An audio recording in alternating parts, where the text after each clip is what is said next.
ang mga kwento ng pag-ibig, kwento ng buhay at kwento ng pag-asa dito sa Barangay Love Stories. Love Stories.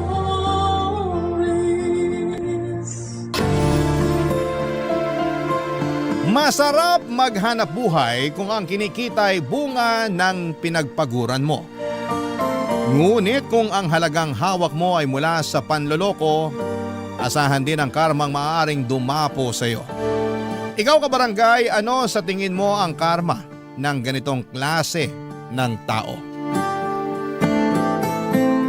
Dear Papa Dudut, mapagpalang araw po sa inyo at sa lahat ng bumubuo ng Barangay LS. Pati na rin po ang mga nakikinig ngayong araw.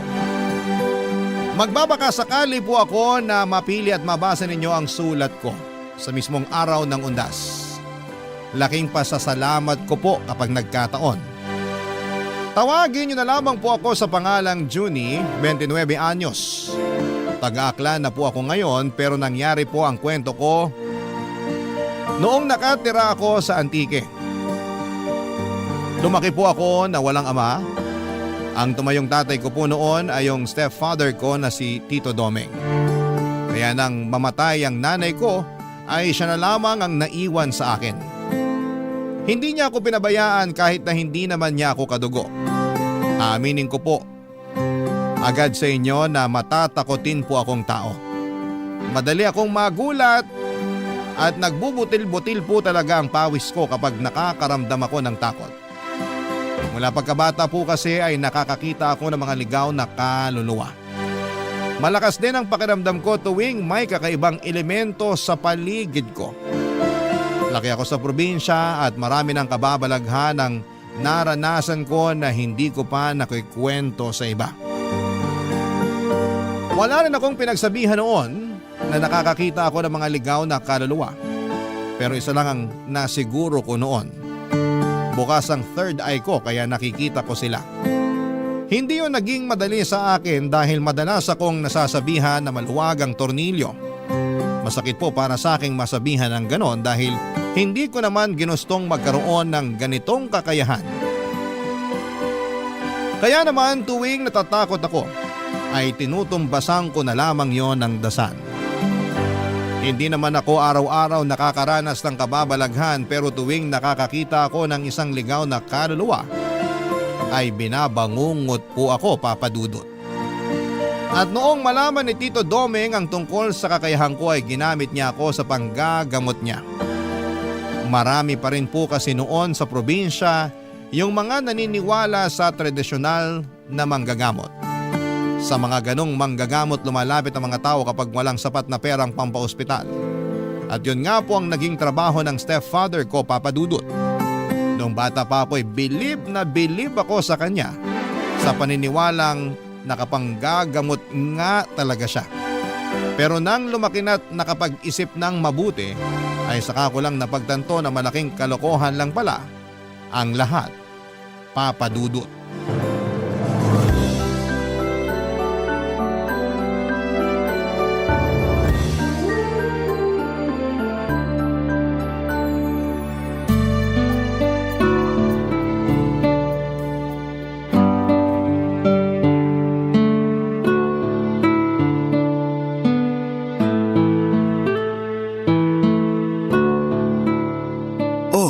Ba't di pa tayo maandar? Titingnan ko muna yung gulong, Tito. Flat yata. Ha? Ngayon pa talaga? Pudpud na kasi yung gulong itong tricycle eh. Sa susunod na linggo ko pa sana balak palitan. Kaso inabutan na ngayon. Paano ngayon yan? Papalitan ko na lang sandali. May dala ka bang ekstrang gulong? May naikarga naman ako sa likod, Tito. Mabuti naman. Bilisan mo na lang. Mag-aalas 11 na ng gabi. Teka, bababa muna ako nang mapalitan mo yung gulong ng maigi. Yung mga gamit mo pang ayos, nadala mo rin ba? Lagi lang naman nandito sa likod yon. Buti na lang talaga naisipan kong ikarga tong gulong kanina. Kung hindi, baka dito na tayo magpapalipas ng gabi. Hindi tayo pwedeng magpalipas ng gabi rito, Junie. Bakit naman, Tito? Basta. Nga pala, Tito. Ano ba talagang sakit nung matandang ginamot nyo kanina?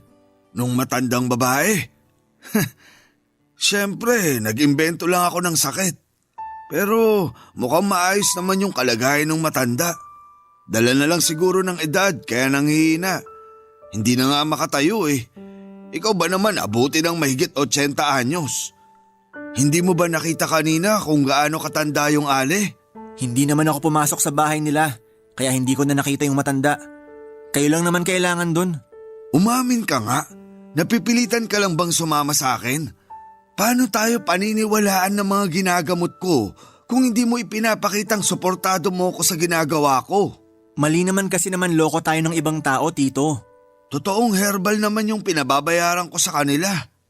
Hindi ko nga lang alam kung magagamot nun yung sakit na meron sila. Pero hindi ko nakasalanan yun. Sila tong may kailangan sa akin. Yun na nga, Tito eh. Kailangan nila kayo kasi wala silang pampa-ospital. Nagtiwala sila sa inyo. Pero naging katiwa-tiwala ba kayo? Hindi na mahalaga kung nagtiwala sila sa akin o hindi. Hindi ko naman sila gagamutin sa ikalawang pagkakataon. Kung wala akong nagawa para sa kanila sa unang beses na lumapit sila, malamang kukuha na ng panibagong manggagamot yung mga yon. Kaya bakit pa ako mag-aalala? Paano nga kung wala silang makuha? Sa tingin nyo ba, may maitutulong pa yung herbal na ginawa nyo? Nung tinikman ko nga yung laman ng binibenta nyo, oregano lang yung nalasahan ko. Bakit mo kasi tinikman? Sira ulo ka pala eh. Ay, bilisan mo na lang dyan ang makauwi na. Junie, kaninong aso yung nasa may likuran mo? Malay ko po, di naman tayo taga rito. Tsaka, anong aso sinasabi nyo? Wala naman ako nakikita. Tumingin ka sa likuran mo. Anak ng, kanina pa ba yan dyan? Bugawin mo. Baka mamaya, hindi lang basta aso yan. Nasa liblib na lugar pa naman tayo. Wala tayong maiingan ng tulong dito. Shoo! Alis! Umalis ka rito! Hoy! Ano ka ba? Hindi naman umaalis eh. Batuhin mo na. Tito, alam niyo namang may ginagawa pa ako rito eh. Kung kayo na lang kaya bumato. Naduduwag ka lang yata eh. Ay, pambihira naman oh. Bibilisan ko na lang dito para makaalis na tayo. Ano, Junie? Wala na bang ibibilis yan? Tapos na ako, Tito. Pwede na kayong sumakay. Oh, ayos lang ba kayo? Paano ako magiging maayos kung may umaalulong na aso malapit sa atin? Aso lang naman yan, Tito. Tara na, uwi na tayo. Inilabutan ako ron ah. Bakit, Tito? May nakita ba kayo kanina? Wala. Pero nakakatakot kapag sa harapan mo mismo umalulong yung aso. Hindi naman sa inyo nakaharap yung aso kanina habang umaalulong. Kahit na, hindi pa rin maganda yun. Lalo na't hindi naman natin alam kung saan nanggaling yung asong yun. Sandali, alam mo ba kung anong ibig kong sabihin? May naaamoy silang masamang espiritu. Hindi lang yun. May mamamatay rin.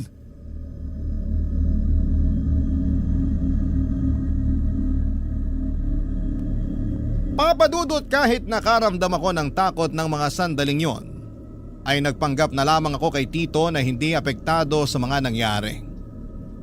Ang totoo po kasi ay may nakita akong binata, siguro ay mga 18 o 19 years old siya, kung saan mismo nakaharap yung asong kalye. Kahit na hindi ko titigan ay alam kong isa na naman yung ligaw na kaluluwa. Dahil sa aming dalawa ni Tito ay ako lamang ang nakakakita ng mga ganon. May pamahiin kaming pinapaniwalaan tuwing may umaalulong na aso. Meron daw itong nakikitang masamang espiritu o di kaya'y may mamamatay. At sa pagkakataong yon ay kami lang naman ni Tito ang magkasama, kaya gano'n na lamang ang kabang naramdaman ko. Dahil sa nangyari ay hindi na naman ako nakatulog ng maayos sa pag-uwi namin. Pasado 12:00 na noon nang lumabas ako ng bahay para manigarilyo.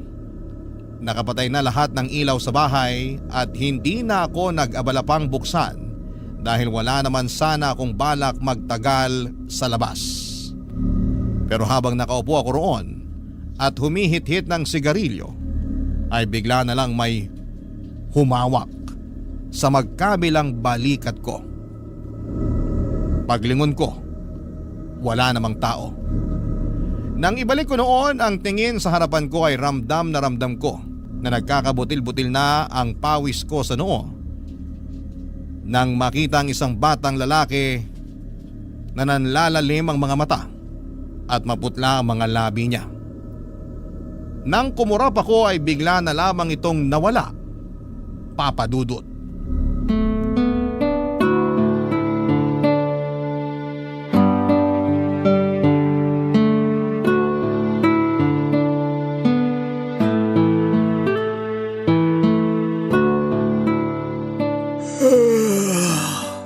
Parang antok na antok ka. Hindi ka ba nakatulog ng maayos kagabi? Naalimpungatan kasi ko kagabi. Ang ingay ng mga aso ng kapitbahay. Tahol ng tahol. Hindi naman siguro tayo sinundan ng asong nakita natin kagabi, no? Si Tito talaga. Di makamove on dun sa aso. Huwag nyo na kasing isipin yun. Hindi naman tayo sinundan ng aso.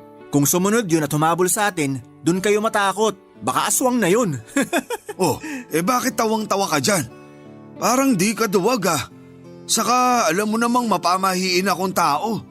At ikaw, alam kong naniniwala ka rin sa multo. Kaya huwag ka nang magtapang-tapangan dyan. Mag-almusal na lang tayo, Tito. Tapos na ako, kanina pa. Kumain ka na dyan. Naglaga ako ng kamote at itlog para sa almusal. Ayusin mo yung sarili mo. Hindi pwedeng paantok-antok ka sa pupuntahan natin mamaya. Tito, baka naman pwedeng mamasada na lang muna ako. Kayo na lang pumunta ron sa gagamutin nyo. Hindi naman ako kailangan dun eh. Kayang-kaya nyo na yun. Ano? Seryoso ka ba? Hindi pwede. Walang maghahatid sa akin papunta ron. Kung gusto nyo, ihahatid ko na lang kayo. Pero hindi na ako sasama sa inyo sa panggagamot. Bakit? Ayaw mo na ba akong tulungan? Hindi naman sa ganon, Tito. Hindi na kasi kaya na konsensya ko yung ginagawa nyo. Hindi naman talaga kayo nakakapanggamot eh. Yang bibig mo. Baka may makarinig sa'yo. Pwede namang manghilot na lang kayo. Bakit kailangan nyo pang magpanggap bilang manggagamot? Kasi doon ako madaling magkakapera. Maraming taga rito sa atin na naniniwala pa rin sa mga katulad ko. Naghahanap buhay sila, Tito. Bawat halagang binabayad nila sa inyo, pinaghihirapan nila yon. Kaya lumaban naman sana kayo ng patas. Anong lumaban ng patas pinagsasasabi mo dyan? Hindi ba ako lumalaban ng patas? Kung nagtatrabaho sila, nagtatrabaho rin ako. Pinaghihirapan ko rin yung ibinabayad nila sa akin.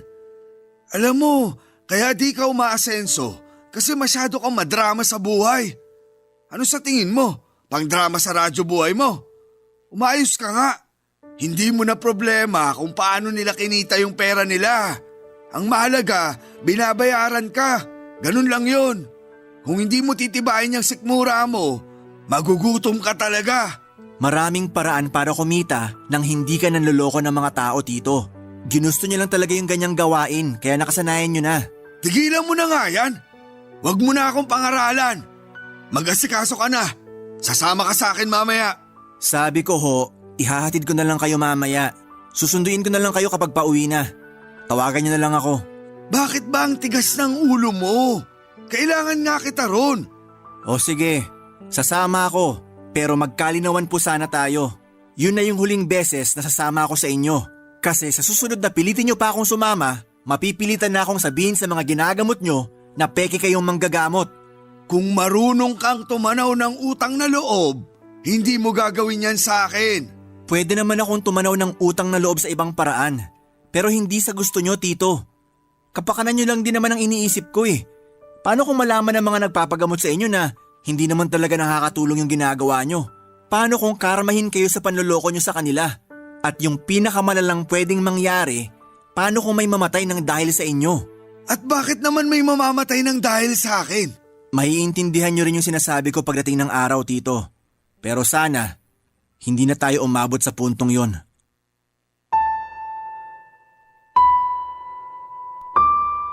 Papa Dudut, ilang beses ko nang sinubukan na patigilin na si Tito sa ginagawa niya. Tuwing may inilalapit sa kanya na may lagnat o pananakit ng katawan, ang matik na sinasabi niya ay napaglaruan daw ng elemento.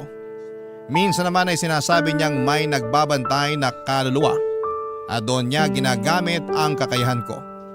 Sinasabi niya na may nakikita akong kaluluwang gumagambala sa kanila kahit na ang totoo ay wala naman talaga. Dahil kung meron man ay hindi na kakailanganin pang magsinungaling ni Tito. Tuwing sinasabi ko sa kanya na ayoko nang sumama sa panggagamot niya ay ginagamit niya ang utang na loob ko sa kanya para hindi ako makawala. Batid ko na may sarili naman akong pag-iisip at kaya ko nang magdesisyon para sa sarili ko, Papa Dudut. Pero hindi ko naman siya magawang iwanan dahil wala na siyang pamilya o malapit na kamag-anak doon sa lugar namin. Hanggang isang araw ay hindi ko akalain na aabot na rin si Tito sa puntong pati mga taong malapit sa amin ay biniktima na rin niya para sa pera. Nagkasakit noon, Papa Dudut, ang nanay ng kaibigan ko. Naging magkaklase kami ni Chito noong high school at magkapitbahay lang din kami. Dahil ilang araw nang masama ang lagay ng nanay niya, ay nagpasya na siyang lumapit kay Tito Domeng sa pag-aakalang may maitutulong ito sa kanila para gumaling. Barangay Love Stories. Barangay Love Stories. Papa Dudut, hindi ako kasama ni Tito noong ginagamot niya ang nanay ni Chito. Kahit anong kasing pilit niya ay namasada na lamang ako.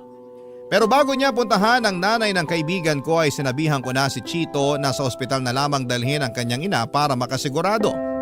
Pero dahil walang sapat na pera ay nagbaka sakali siya sa kakayahan ni Tito Domeng. Hindi ako mapakali noong araw na yon dahil bukod sa kaibigan ko si Chito ay alam ko namang hirap din sila sa pera. Nang makauwi ako noon ay nalaman ko na nagbayad pala ito ng 500 piso kay Tito Domeng.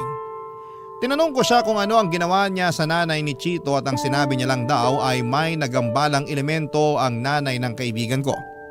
Nagbigay lang siya ng pangontra at herbal na hindi naman talaga makakatulong sa kalagayan nito noon. Umasa ang kaibigan ko na magiging mabuti na ang kalagayan ng nanay niya at hindi na kakailanganin pang dalhin sa ospital. Pero ilang araw lang ang lumipas ay pumanaw ito.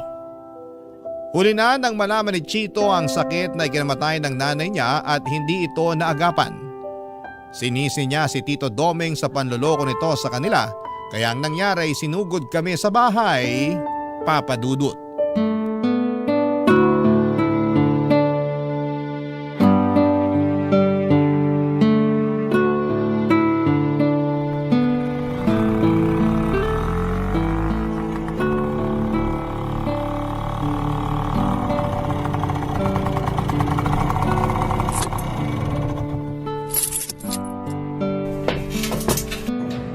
Ay, salamat.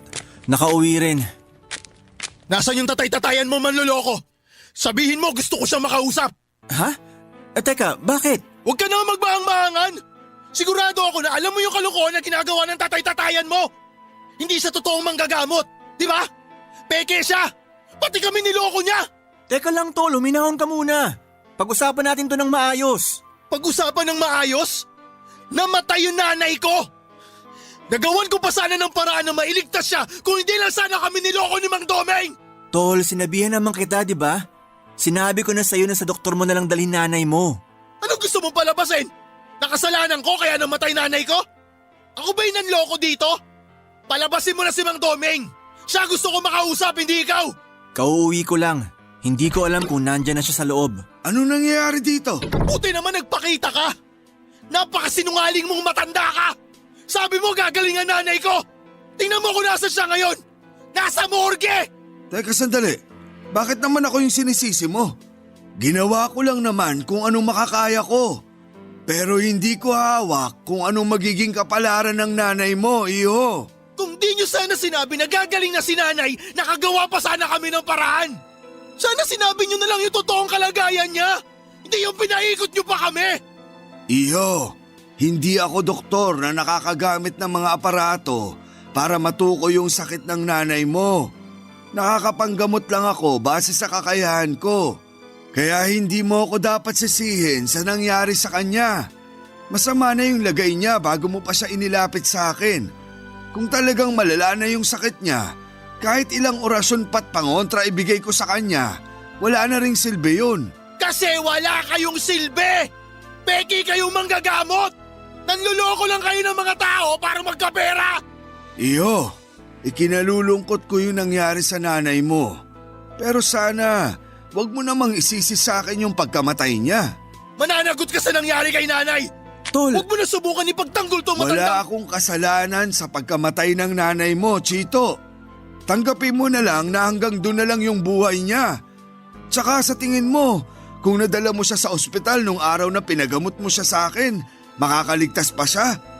Kakailanganin mo muna ng malaking halaga bago siya asikasuhin sa ospital. Nagkamalas-malas lang kasi sa akin pa napatapat. Ako patuloy yung nasisi. Napakawalang puso nyo talaga! Hanggang ngayon ayaw nyo pa rin aminin na nagkamali kayo? Umuwi ka na't asikasuhin mo na lang yung burol ng nanay mo. Huwag kang mag-alala. Magbibigay naman ako ng abuloy.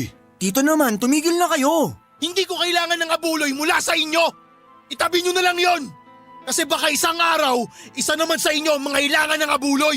Abat, pinagbabantaan mo ba kami? Hindi ko na kailangan gawin yon! Karma na bahala sa inyo! Huwag kayong mag-alala! Magbibigay ako ng pang-abuloy ko sakali! Aalis na ako! Pero tandaan nyo yung mga sinabi ko! Hindi ko gusto tabas ng dila ng kaibigan mong yun, Johnny. Masyadong mayabang. Kung pagbantaan ako, ganun-ganun na lang. Hindi nyo na sana pinatulan. Natural lang na mataas pa yung emosyon ng tao. Isa pa, hindi man kayo yung direktang may kasalanan sa pagkamatay ng nanay niya, may kasalanan pa rin kayo kasi niloko nyo sila. Ay, ganun ba talaga kahirap humingi ng tawad para sa inyo? Imbis na sa sitwasyong to, kayo yung magpakumbaba, lalo nyo pang pinalala. Papa Dudut, gustuhin ko mang makipaglamay kina Chito ay hindi ko nagawa yon. Sa takot na magkagulo lamang kapag nakita niya ko roon. Inirespeto ko na lamang ang gusto ng kaibigan ko at para makatulong kahit papaano ay palihim akong nagpaabot ng kaunting abuloy para sa yumao niyang ina. Nakisuyo lamang ako noon sa pinsan niya, ang kaso ay nalaman pa rin niya na sa akin galing ang pera kaya ipinabalik niya, Papa Dudut. Dahil nasa tapat lamang ng bahay namin ang pinaglalamayan, ay hindi ko mapigilang kilabutan tuwing napapatingin ako sa kabaong ng nanay ni Chito. Minsan kasi ay namamalik mata ko. Yung mukha kasi ng nanay niya na nakalagay sa tarpaulin ay parang buhay na nakatitig sa akin. Kung ano-ano ang kababalaghan ng naranasan ko, lalo na noong unang gabi pa lamang ng lamay. Maghahating gabi na kasi noon nang tumayo sa gitna ng kalsada yung aso ng kapitbahay namin at saka sunod-sunod itong umalulong habang nakaharap sa bahay namin. Ayaw ko na sanang mag-isip ng kung ano-ano, Papa Dudut, pero parang may nais itong ipahiwatig sa amin ni Tito Domeng. Sa ikalawang gabi ng lamay ay hindi na ako nakatiis. Sinubukan ko nang kausapin si Chito para personal na humingi ng tawad sa kanya at magpaabot na rin ng pakikiramay.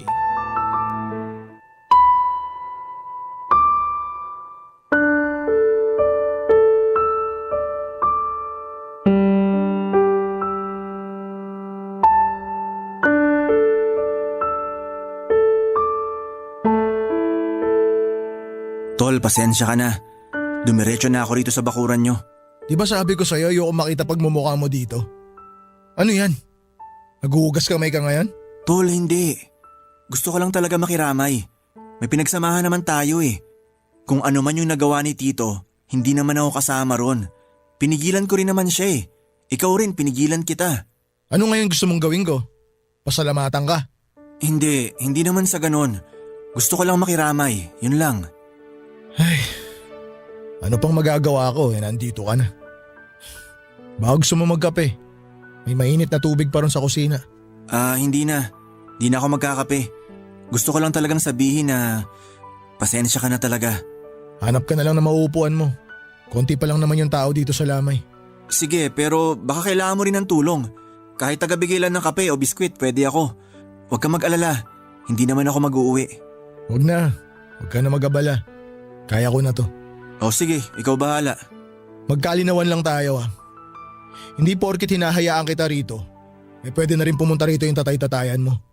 Magkakagulo talaga kami pag nakita ko siya rito. Mukhang hindi naman talaga siya pupunta kung sakali. Tol, pwede ko bang silipin si tita? Pwede naman. Sige, sumilip ka. Grabe, nakakagulat talaga itong nangyari kay tita. Ang lakas-lakas pa niya nung nakaraan. Binibiro pa nga niya ako tuwing nakikita niya akong dumaraan eh. Hindi kasi nagsasabi si nanay na may nararamdaman na pala siya. Sana may nagawa man lang ako para sa kanya. Ayaw lang siguro ni tita na maging pabigat sa'yo, kaya hindi niya sinabi. Ano nga palang sakit niya? Pancreatic cancer. Nakita ko yung itinago ni nanay na papel sa mga gamit niya. Nagpa-check up na pala siya noon pero hindi niya sinasabi sa akin. Pero di ba inaaya mo siyang magpa-check up nitong mga nakaraang buwan nung sinabi mo na may napapansin ka sa kanya? Inaaya ko siya pero ayaw niya sumama. Hindi niya raw gusto yung amoy ng ospital eh. Ang sabi niya pag nasa loob siya ng ospital para siyang unti-unting pinapatay. Ay, kaya naman pala niya nasabi yun kasi nanggaling na siya ron. Naalala ko yung araw na yun. Maghapon siyang nawala. Tapos ang sabi niya lang, naghahanap siya ng pwedeng pasukan bilang kasambahay. Talagang ayaw niya na nag-aalala ka. Kaya kahit nahihirapan na hindi pa rin nagsasabi. Tama ka. Ayaw niyang mamroblema pa ako sa gastusin. Hindi ko rin kasi alam kung saan ko kukunin yung pera kung sakali. Pero sakit-sakit sa parte ko. Nawala man lang ako nagawa para dugtungan yung buhay ng nanay ko. Kasalanan ko to eh. Kasalanan ko rin kung bakit namatay si nanay. Huwag mo nang sisihin yung sarili mo. Wala na tayong magagawa. Wala na siya eh. Ipagdasal na lang natin yung kaluluwa ni… Tol, bakit? Nanay mo! Nandito siya! Ano? Seryoso ka? Sinabi ko naman sa'yo noon na nakakakita talaga ako ng mga ligaw na kaluluwa, di ba? Huwag ka mag-alala. Hindi kita niloloko. Pero bakit nakikita mo siya rito? Kaya mo ba siyang kausapin? Nakikita ko lang siya. Pero wala akong kakayahan na kausapin siya. Sa tingin mo, galit ba sa akin nanay ko? Hindi ko masasabi. Ha? Namatay yung kandila. Siya ba may gawa nun? Teka, kumalma ka nga. Maraming nakikipaglamay ngayon. Baka matakot mo sila. Paano ako kakalma kung alam ko nandito yung kaluluwa ng nanay ko? Tapos namatay pa yung kandila. Anong ibig sabihin nun? Ipinaparamdam lang niya na nandito siya. Wala naman siyang intensyon na takutin tayo. Nandito pa rin ba siya? Oo. Nasa tabi mo. Tol naman! Huwag mo naman akong takutin ng ganyan. Totoo yung sinasabi ko. Pero hindi mo naman kailangan matakot. Si nanay talaga oh. Mahal na mahal ko naman siya pero wag naman sana siya magparamdam ng ganito. Baka pag nagkataon, dalawa na kaming paglamayan dito.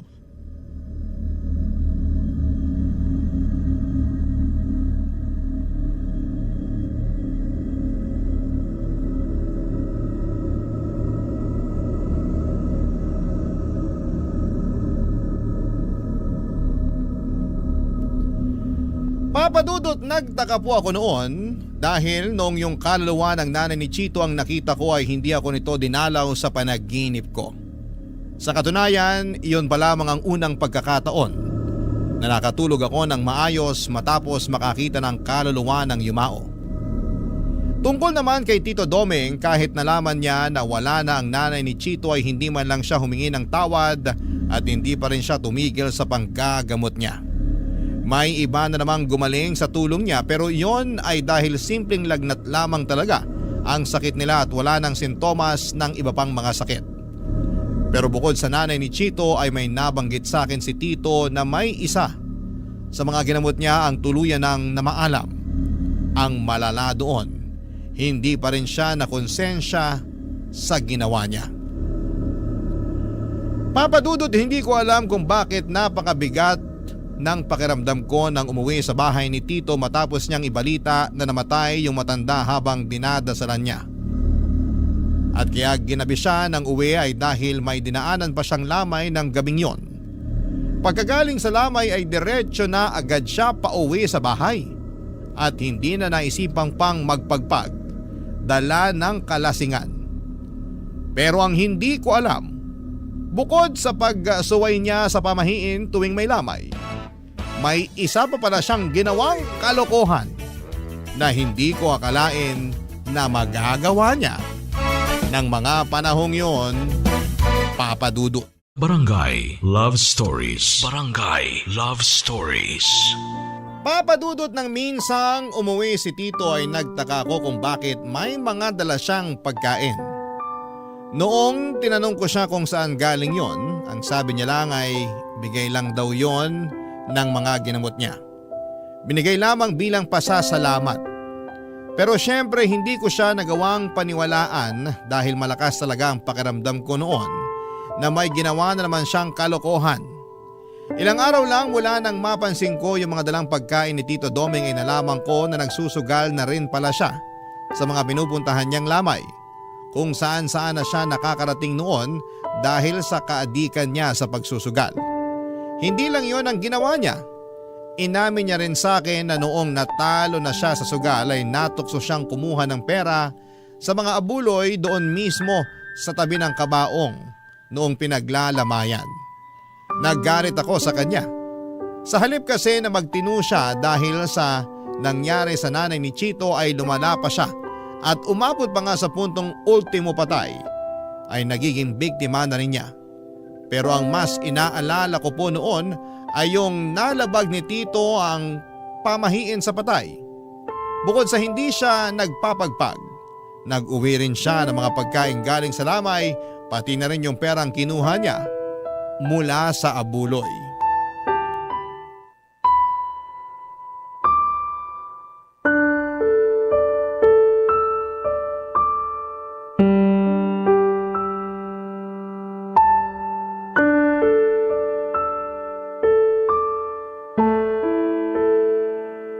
Tagal naman ni Tito Doming.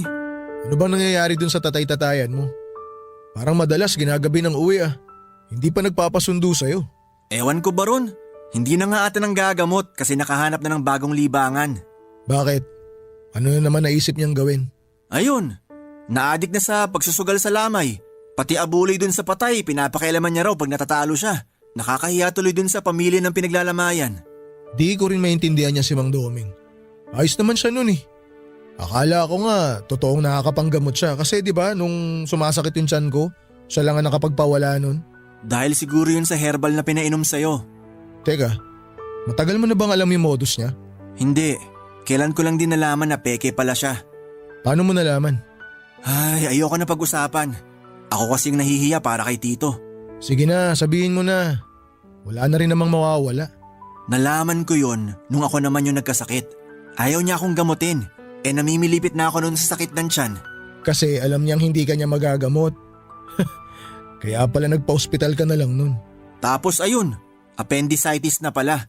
Kung hindi na agapan, baka nauna pa akong pinaglamayan kesa sa nanay mo. Ay, nga pala tol. May sasabihin talaga ako sa iyo kaya pumunta ako rito sa inyo. Ano yun?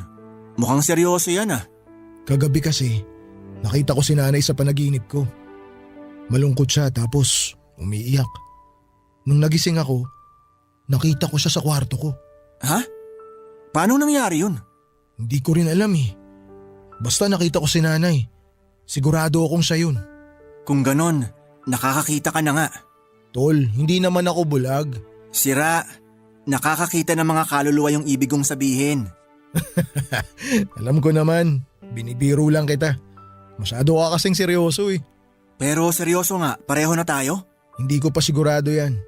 Si nanay pa lang naman yung nakita ko. Ay, baka naman guni-guni mo lang yun kasi mismo na yung nanay mo. Tol, sigurado ako sa nakita ko. Akala ko nga nananaginip pa rin ako nun eh. Pero kahit nakailang kurot na ako sa sarili ko, totoo pala talaga. Ibig sabihin bukas na rin yung third eye mo. Ay, good luck sa'yo. Bakit? Yun kasi yung dahilan kaya madalas akong binabangungot. Buti na lang laging nagigising si Tito Doming pag naririnig niyang sumisigaw ako. Pero minsan kusa naman ako nagigising. Kaya iniisip ko na lang na baka hindi ko pa talaga oras. Masamang damo ka kasi, kaya hindi ka pa natutuluyan. Bakit ikaw? Anong klaseng damo ka ba? Tito, akala ko mamaya pa kayo. Kaya ba nagpatuloy ka ng busita rito? Tito, hindi naman pumunta rito si Chito para makipag-away sa inyo. May pinag-uusapan lang kami. Wala akong pakialam sa pinag-usapan yung dalawa. Hoy Chito, umuwi ka na ron sa inyo. Tito, wag naman kayong ganyan Tol, kay Chito. ayos lang. Alis na ako. Sige tol, pasensya na. Ayos lang. Itong tatay-tatayan mo yung mukhang hindi maayos. Baka nilaan mo na ng konsensya niya. Tanggap niya na Dr. Kwak-Kwak siya. Bastos ka! Umalis ka na rito! Pag di ako nakapagpigil, baka bambuhin ko yung mukha mo! Pasalamat kayo, Mang Doming. dahil kaibigan ko tong anak-anakan nyo. Kasi kung hindi, sisiguraduhin ko na kayo naman yung paglalamayan dito sa bahay nyo.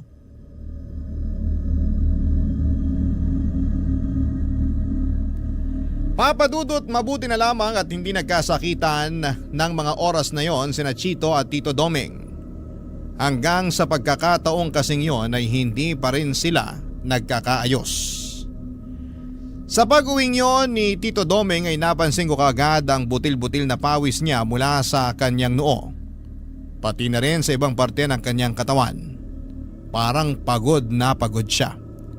Nang tanungin ko siya ay sinabi niyang masama raw ang pakiramdam niya. Hanggang sa nauwi na nga sa trangkaso ang sama ng pakiramdam ni Tito. Binantayan ko siyang magdamag, pinainom ko siya ng gamot at pinunasan ang katawan niya para bumaba ang lagnat niya. Pero walang nagbago sa nararamdaman niya, Papa Dudut. Kahit alalang-alala na ako noon sa kalagayan niya, ay pilit pa rin niyang sinasabi na ayos lamang siya at mawawala rin yon. Pero makalipas ang isang linggo, hindi pa rin bumababa ang lagnat ni Tito Doming. Ang pinagtataka ko lamang noon ay tinubuan na rin siya ng malalaking butlig sa katawan. Nagtutubig po yun at kapag pumutok na ay nagiging sugat naman. Batid kong nahihirapan na noon si Tito kaya sinabi ko na sa kanyang dadalhin ko na siya sa ospital. Pero hindi po siya pumayag. Ang katwiran niya ay wala rin naman kaming pampaospital at ayaw niya ring may iba pang makaalam tungkol sa kalagayan niya. Pinagbigyan ko naman siya pero habang tumatagal ay napapansin ko rin ang paglaki ng kanyang tiyan. Hindi ko po noon maintindihan kung anong nangyayari kay Tito kaya humingi ako ng tulong sa ibang mga kakilala namin. Pero noong dadalhin na namin siya sa ospital ay saka naman siya binawian ng buhay. At sa unang gabi ng lamay niya ay may nangyari na kababalaghan.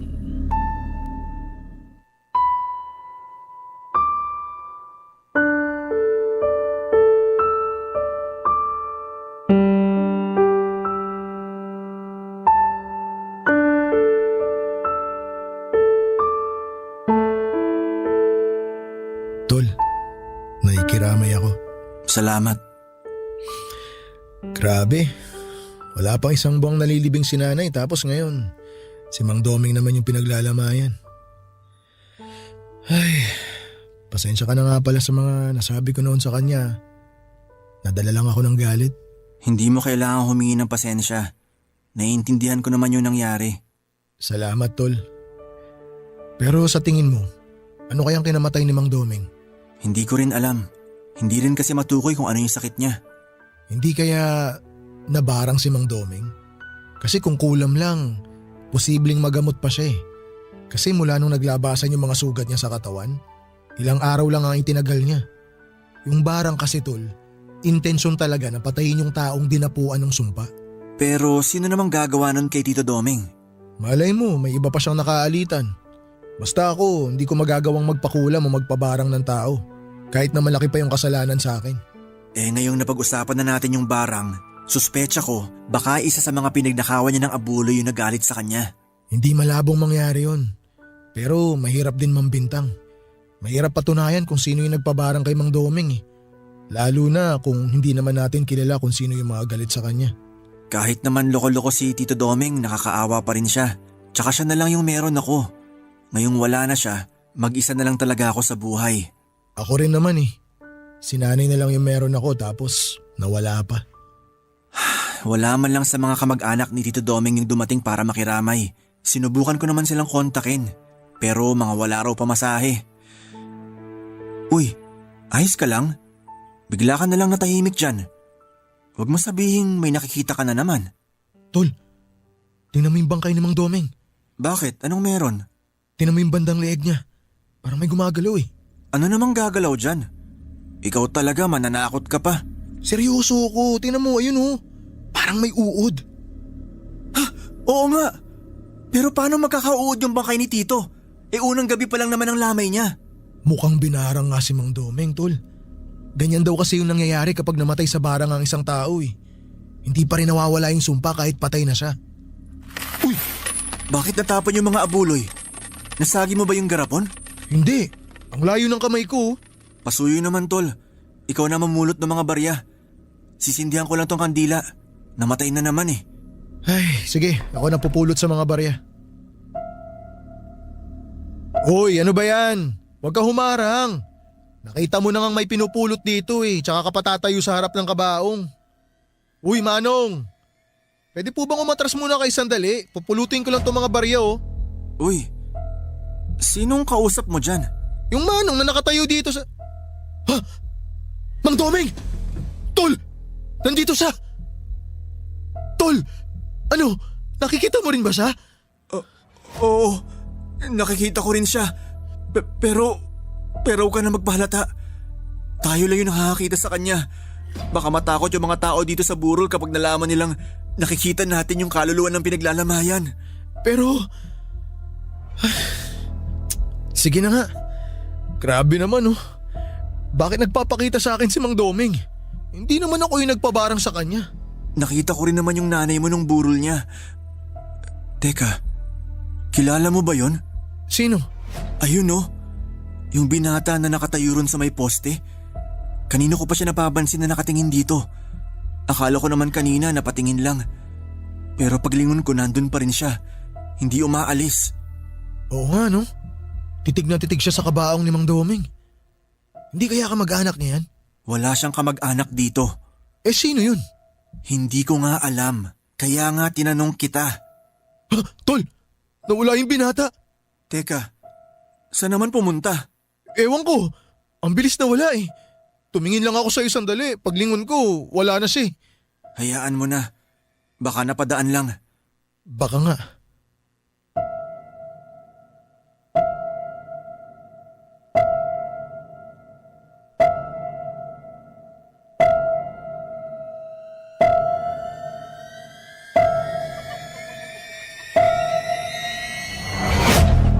Papadudot naging palaisipan po noon sa akin kung sino yung binata na nakita namin sa unang gabi ng lamay ni Tito Domeng. Hindi na rin naman ako nagkaroon ng pagkakataong makausap ito dahil bigla na lamang itong nawala sa kanyang pwesto. Kung saan namin siya nakita ni Chito. Pero nang makapag-isip-isip ako noon, saka ko lang napagtanto kung bakit biglang nawala yung binata. Saka ko lang kasi napagkonekta na yung nakita ko sa lamay ay yung matandang nakita ko noong nasiraan kami ng tricycle ni Tito Domeng ay iisa lamang. Kung sino man siya at kung bakit siya sa akin nagpapakita ay hindi ko po talaga alam. 3 gabi lang na binuro si Tito Domeng at hindi ko na yon pinatagal dahil kakaunti lang naman ang pumupunta sa lamay. Siguro ay dahil nabalitaan na rin nilang peking manggagamot si Tito. Hindi na rin ako nagtataka kung maraming galit sa kanya pero doon sa hinala ni Chito at ng iba pa naming kakilala na binara nga siya ay hindi rin ako nakakasigurado. Lalo na't wala namang makakapagpatunay doon. Sabi naman ng ibang kapitbahay namin ay binarang man o hindi ay isa pa ring malaking karma ang dumapo kay Tito dahil sa mga panlulokong ginawa niya at sa pagnanakaw ng abuloy sa mga lamay na pinupuntahan niya para magsugal. Sa lahat ng iyon, buhay niya ang naging kapalit. Nang ilibing na si Tito ay isinama ko na rin lahat ng mga gamit niya sa panggagamot. Yung ibang gamit naman niya na naiwan ay sinunog ko na lamang gaya ng bili ng mga nakakatanda doon sa amin. Masama raw kasing mag-iwan ng mga gamit ng isang taong namatay, lalo na kung namatay sa pambabarang. Mula nang mawala si Tito ay ramdam ko na hindi niya nilisan ang bahay niya. Madalas pa rin siyang nagpaparamdam kaya naman nagpasya na akong lisanin na ang bahay na yon. At ngayon nga po ay nandito na ako sa Aklan at isinama ako ni Chito sa trabahong inaalok niya sa akin.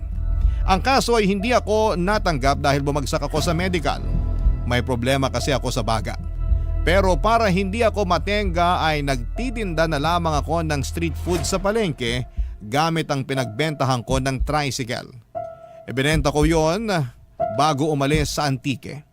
Yung bahay naman ni Tito ay ibiniling ko na lamang sa mga kakilala namin doon. Sabi ko bibisitahin ko na lamang yon kapag dadalaw ako sa puntod ni Tito tuwing undas. Hanggang sa ngayon ay nakakakita pa rin ako ng mga ligaw na kaluluwa. Pareho na kami ng kaibigan kong si Chito. Kung hanggang kailan ko ito mararanasan, yun po ang hindi ko alam. Hanggang dito na lamang po ang aking kwento at maraming salamat po sa inyo at sa lahat ng bumubuo ng Barangay Love Stories. Ang inyong forever kapuso at kabarangay, Juni. Barangay Love Stories. Barangay Love Stories. Anong say mo sa Barangay Love Stories na ito? Pagkwentuhan natin sa comment section yan. Nagustuhan ng iyong napakinggan? Ituloy yan via live stream sa www.gmanetwork.com/radio.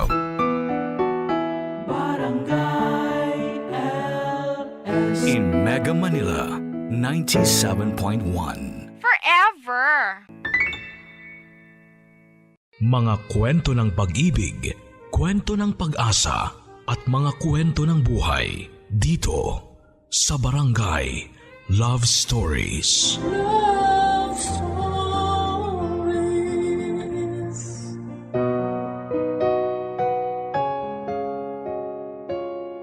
Sa pag-ibig nga ay hindi ka lang basta matututong magmahal. Dito mo rin matututunan ang tunay na kahalagahan ng respeto at tiwala sa isa't isa.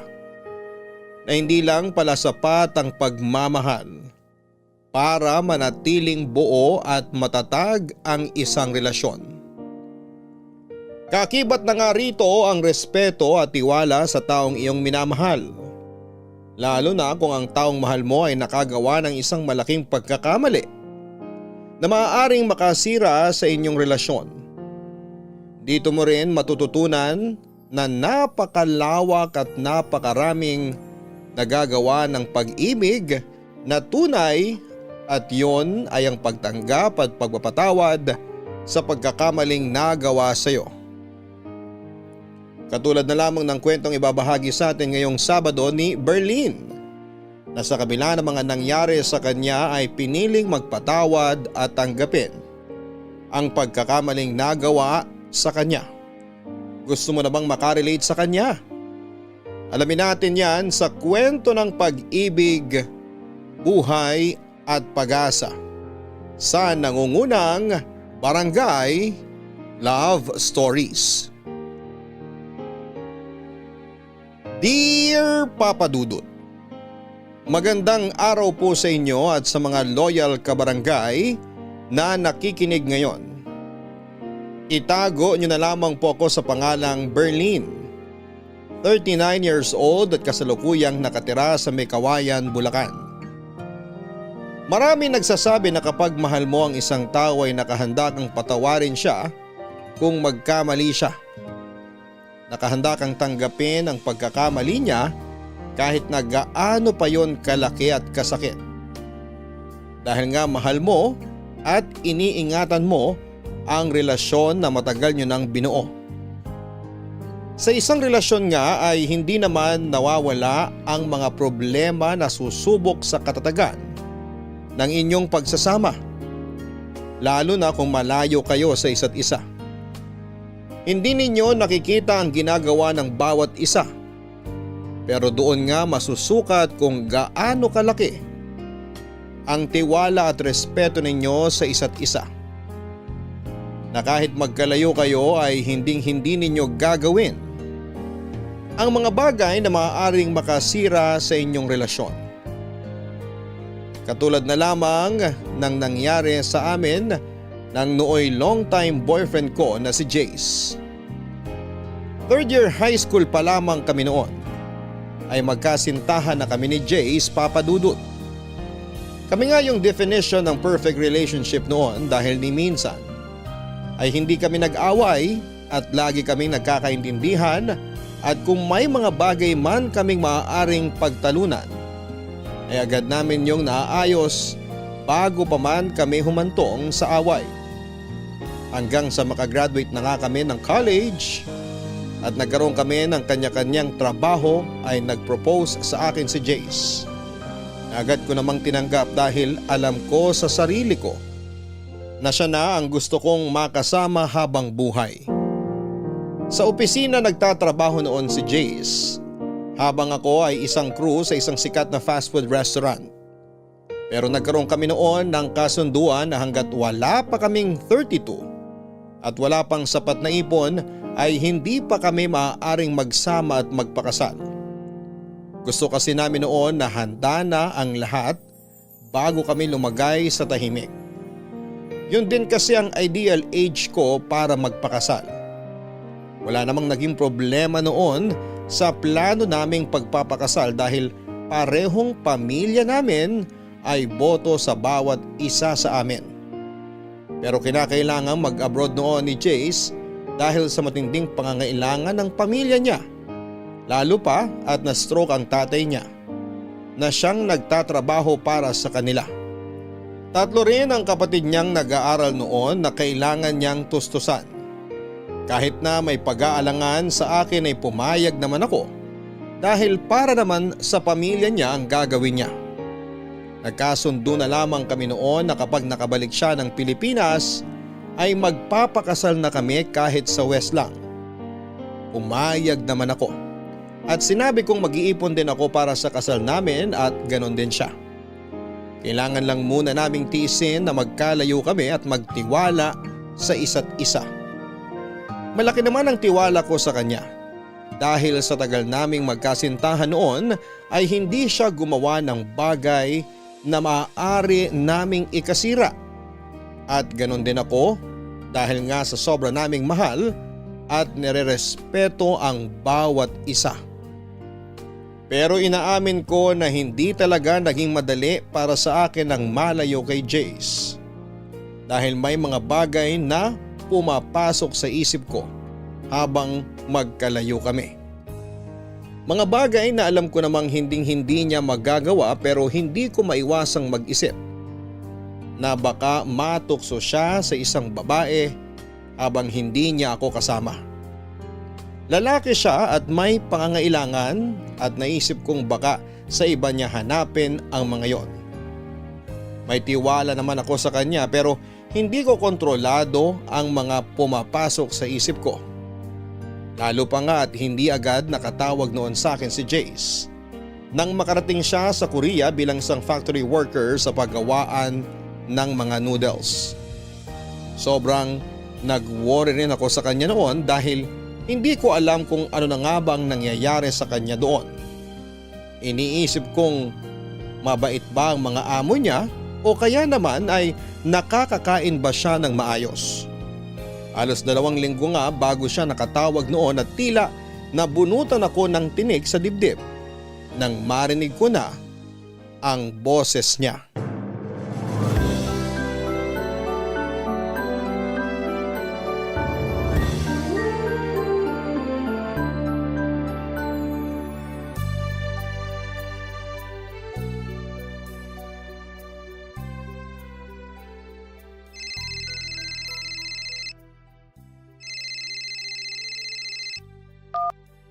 Love!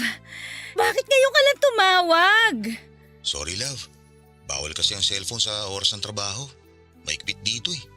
Kailangan i-surrender ang cellphone ko sa kanila kapag may trabaho. Every 2 weeks lang ako pwedeng gumamit ng cellphone. Kagaya nito, day off ko. Kaya nakatawag ako sa'yo. Ay, salamat naman sa Diyos. Akala ko kung napano ka na dyan eh.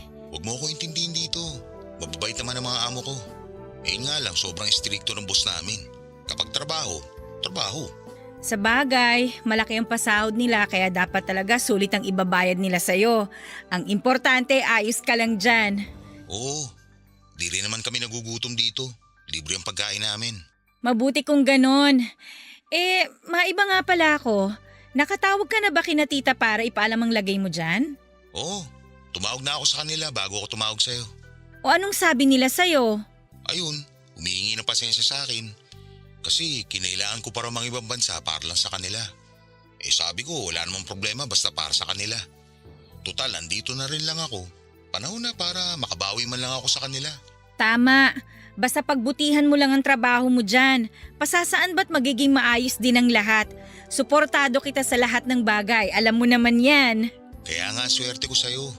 Kasi nandiyan ka palagi para suportahan ako. Naiintindihan mo yung mga bagay na kailangan kong gawin. Natural, mahal kita eh. Tsaka para naman sa pamilya mo ang ginagawa mo. Di lang naman para sa kanila itong ginagawa ko. Para sa atin din to. Magtatabi ako kahit papano para sa kasal natin. Kasi gustong-gusto na rin talaga kita pakasalan eh. Oo, alam ko. Basta ingatan mo palagi ang sarili mo dyan, ha? Umiwas ka sa tukso kahit anong mangyari. Alam mo namang mahal na mahal kita. Kaya hindi ako matutokso sa iba. Masyado kitang mahal para gawin sa'yo yun. May tiwala naman ako sa'yo. Pero kasi hindi naman natin masasabi, di ba? Malayo tayo sa isa't isa. Huwag ka mag-isip ng kung ano, love. Tatandaan mo lang palagi kung gaano kita kamahal. Kahit kailan hindi ako naging unfaithful sa'yo. Ang tagal na nga natin, oh. 12 years na tayo. Sa tingin mo ba, aabot tayo ng ganito katagal kung mababaw ang pagmamahal ko sa'yo? Sa bagay, tama ka. Pasensya ka na, love, ha? Hindi naman sa wala akong tiwala sa'yo, kaya naiisip ko yung mga ganyan. Naiintindihan naman kita. Hindi mo kailangang humingi ng pasensya. Natural lang na maramdaman mo yan. Malayo ako sa'yo eh. Pero yun lang ang masasabi ko sa'yo. Mahal na mahal kita. Ikaw lang babaeng mamahalin ko at iharap ko sa altar. Kahit naman ako eh. Ikaw lang ang lalaking mamahalin ko. Basta, tiis-tiis lang muna tayo, love ha. 2 taon na lang naman eh. Saglit lang sa atin to. Oo naman. Basta every 2 weeks lang ako makakatawag ha. Huwag kang mag-isip na baka nang bababae ako rito o ano.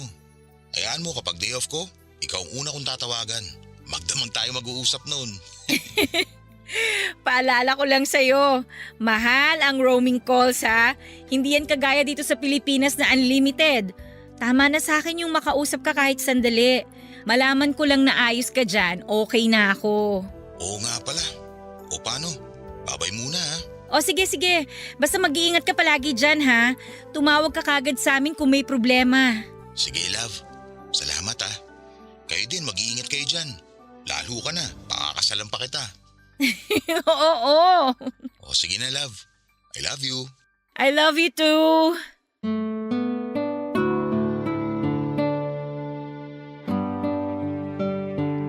Papadudot kahit papaano ay gumaan ang loob ko nang makausap ko si Jace. Nabawasan din ang pag-aalala ko sa kanya dahil sinabi niyang ayos lang siya doon. Yun lang naman ang tanging mahalaga sa akin, Papadudot. Ang malamang nasa maayos siyang kalagayan. Sinabi ko nga rin sa sarili ko noon na hindi na ako mag-iisip ng hindi maganda tungkol sa kanya. Dahil na-realize ko na maling mag-isip ako ng ganon sa lalaking kahit kailan ay hindi nagsinungaling at naglihim sa akin. Sa 12 years na relasyon namin ay wala siyang ginawa na makakasira sa relasyon namin. Sa 12 years din na yon ay hindi kailanman nabawasan ang pagmamahal namin sa isa't isa. Kaya nga nasabi ko na napaka-perfect ng relationship namin, na kasal na lang talaga ang kulang. Pero kagaya nga ng plano ay gusto naming paghandaang mabuti ang lahat bago kami lumagay sa tahimik, Papadudot. Lumipas nga ang mahigit 1 taon, Papadudot, na sanay na ako na kada 2 linggo lang kaming nakakapag-usap ni Jace. Mas nagpursigi ako noon sa trabaho hanggang sa ma-promote ako bilang branch manager sa sikat na fast food restaurant na pinagtatrabahuhan ko. At kapag nakakapag-usap nga kami ay pareho naming kinikwento sa isa't isa ang mga nangyari sa amin sa loob ng 2 linggo. Para kahit papaano ay updated kami sa buhay ng bawat isa. Na wala kaming nakakaligtaang araw kahit na madalang kaming magkausap. Kapwa na rin kami na may ipon noon, kaya naman excited na ako dahil 3 buwan na lamang ay makakauwi na siya ng Pilipinas. Nagkasundo na rin kami na aayusin ko na ang mga dapat ayusin para sa kasal namin. Mula sa invitation sa simbahan at sa pagpili na rin ang isusuot namin. Dahil yun nga ang balak namin na kapag nakauwi siya ay magpapatahi na agad kami ng isusuot sa kasal at magpapakasal. Hanggang sa isang beses ay bigla na lamang nag-iba ang pakikitungo sa akin ni Jace. Ang sabi niya sa akin ay pagod lamang siya dahil panay ang overtime niya sa trabaho at iniintindi ko yon. Pero may kung anong nagbubulong sa akin na hindi yon ang dahilan. At ayaw ko mang isipin ay may nagsasabi sa akin na may tinatago ang fiancé ko na si Jace Papadudut.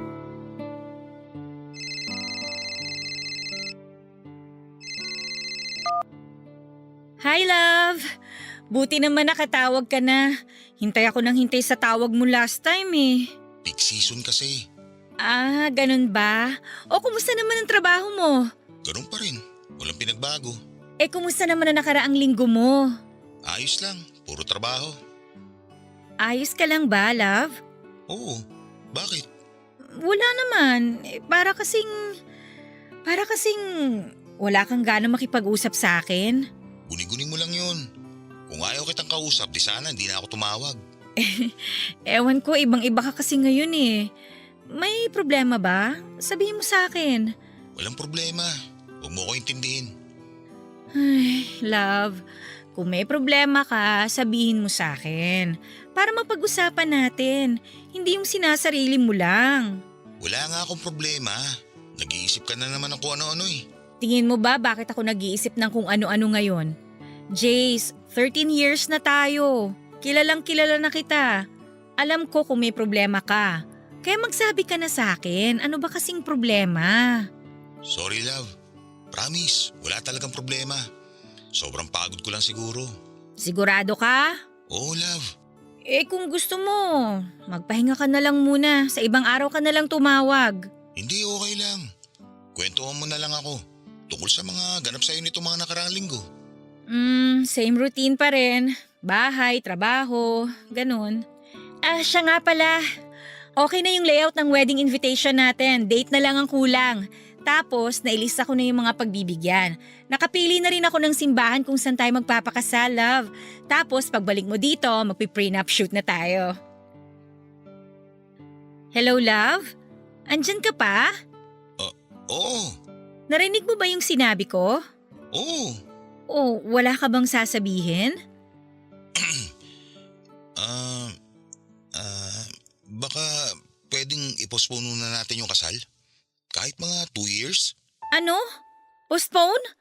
Love, ang tagal na nating pinlano to. Alam ko, kaso… Kaso ano? Budget? May problema ba sa budget, Jace? May ipon ako, sapat yun para sa pagpapakasal natin. Hindi naman yun. Naisip ko lang na mag-extend muna ng mga 2 taon dito. Bakit? 2 taon lang ang kontrata mo dyan ah. Paano ka mag-extend? Ano, magti-TNT ka? Hindi. Pwede naman daw i-renew yung kontrata pagkatapos nito. Pero bakit nga? Bakit ka mag-extend? Okay naman na si Tito, nakakapagtrabaho na siya ulit. Ano man lang yung umuwi ka muna rito, di ba? Para maasikaso yung kasal natin. Eh di pagkatapos ng kasal natin, sige bumalik ka na ng Korea, magtrabaho ka ulit.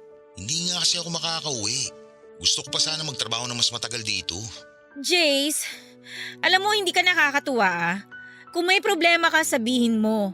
Kung gusto mo nang umatras sa kasal, sabihin mo. Hindi yung ang dami mong dahilan. Burley naman. Ang sabi ko lang, i-postpone muna natin yung kasal. Wala akong sinabing nga atras ako. Eh pwede ka namang umuwi muna rito para sa kasal natin. Tapos tsaka ka na bumalik. Ay, nakapaghintay naman tayo ng 13 years, di ba? Ano ba naman yung 2 taon pa? Oo, nakapaghintay tayo. Pero nakaplano na lahat, Jace. Ang sabi mo, ayusin ko na lahat ang dapat asikasuhin para pag uwi mo wala ka ng gaanong aayusin. Ikaw na lang ang kulang.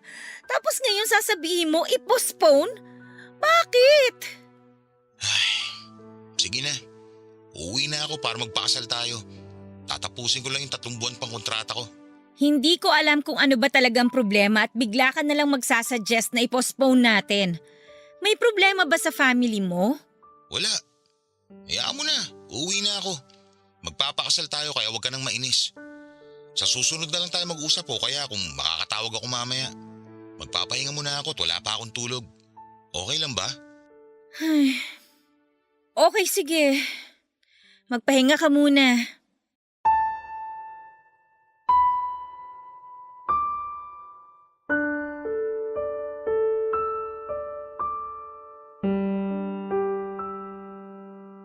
Papadudot sa kabilangan ng pagtataka ko sa naging reaksyon ni Jace ay isinawalang bahala ko na lamang yon kahit na may nararamdaman akong hindi maganda. Sa aming dalawa kasi ay si Jace talagang excited na magpakasal kami kaya hindi ko maiwasang mag-isip ng kung ano-ano. Pero pinigil ko ang sarili ko at iniisip na baka nga pagod lang talaga ito sa trabaho at hindi makapag-isip ng maayos. Naisip ko rin na baka marami siyang iniisip tungkol sa pamilya dahil sa kanya nakaatang ang responsibilidad.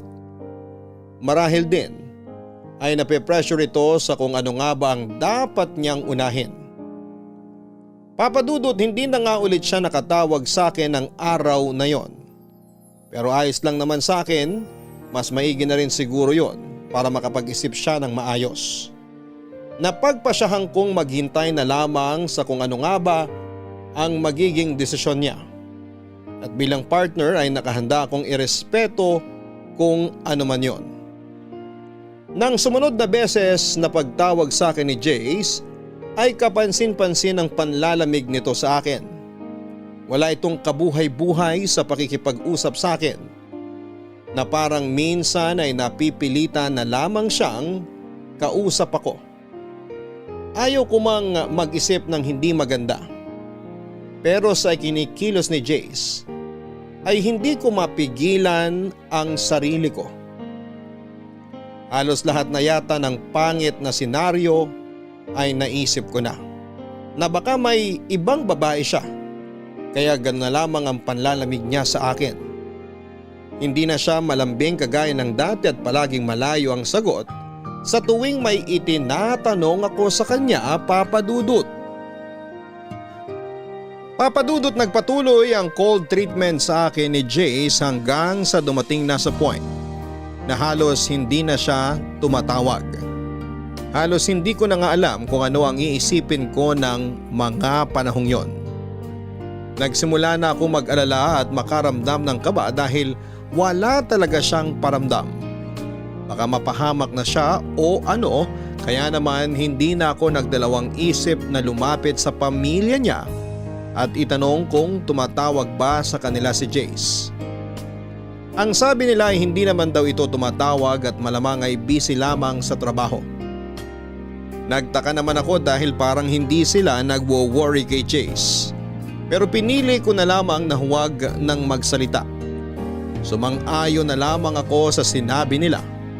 Pero may parte sa puso ko na ayaw maniwalang hindi tumatawag sa kanila si Jace dahil busy ito.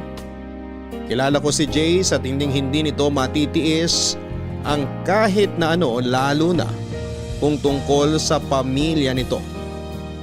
Naisip kong may mali sa nangyayari at kailangan ko yung alamin. Kaya nga sinubukan kong kontakin ang mga kaibigan ni Jace na nakilala nito sa trabaho. Halos lahat ng nakausap ko ay iba-iba ang sinasabi. Ang isa ay sinabing busy lang si Jace, samantalang ang isa naman ay sinabing wala naman daw silang gaanong ginagawa dahil tapos na ang peak season.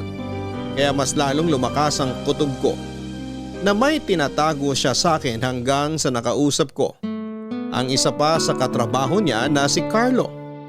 At hindi ko halos matanggap ang mga ipinagtapat niya sa akin, Papadudot.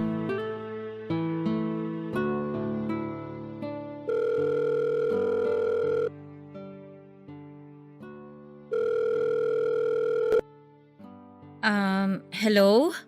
Hello, Ren. Salamat pala ha, kasi pumayag ka makipag-usap sa akin ngayon. Walang problema. So, ano nga yung gusto mong pag-usapan ulit natin? Alam mo namang matagal ko ng boyfriend si Jace, di ba? Oo, ikakasal ng araw kayo pag uwi niya. Oo, sana. Kaya lang, ang laki kasi ng ipinagbago niya eh. Parang nanlalamig na siya sa akin? Baka naman marami lang iniisip si Jace. Kilala ko siya kapag may problema yon o may iniisip. Nagsasabi siya sa akin. Pero ngayon, parang may tinatago siya sa akin eh. Hindi na ako makapag-focus sa trabaho ko kasi iniisip ko siya. Kung ano na bang nangyayari sa kanya, wala na rin akong maayos na tulog kakaisip kung ano ba talagang pinagkakaabalahan niya. Ano kasi, wala ako sa posisyon para sabihin sa'yo to. Na alin? May alam ka ba? Ang mabuti pa siguro, si Jace na lang ang kausapin mo. Paano ko nga siya tatanungin? Isang buwan na siyang hindi nagpaparamdam sa akin. Malilintikan kasi ako eh. Bakit? Pinagbantaan ka ba ni Jace? Hindi, pero iisipin nun na ako ang nagsabi sa'yo. Pangako, hindi ko sasabihin sa kanya. Kaya kung may alam ka, please, sabihin mo naman sa akin. Ay, kung ano man ang marinig mo sa akin, lagi mong isipin na mahal ka ni Jace. Kahit kailan, hindi nabawasan ang pagmamahal niya sa'yo. Ikaw lang ang nag-iisang babaeng minahal ni Jace. Pwede bang diretsahin mo na ako? Ano ba talagang problema? Ang totoo kasi niyan, may nabuntis si Jace dito. Ano? Nabuntis? Sino? Kasama namin dito sa factory. Oy, hindi magandang biro yan ha? Sana nga, nagbibiro lang ako. Paano nangyari yun? Babae ba siya ni Jace? Hindi, Berlin. Hindi. Alam ng Diyos kung gaano ka kamahal ni Jace. Yung nangyari, hindi sinasadya. Paano hindi sinasadya?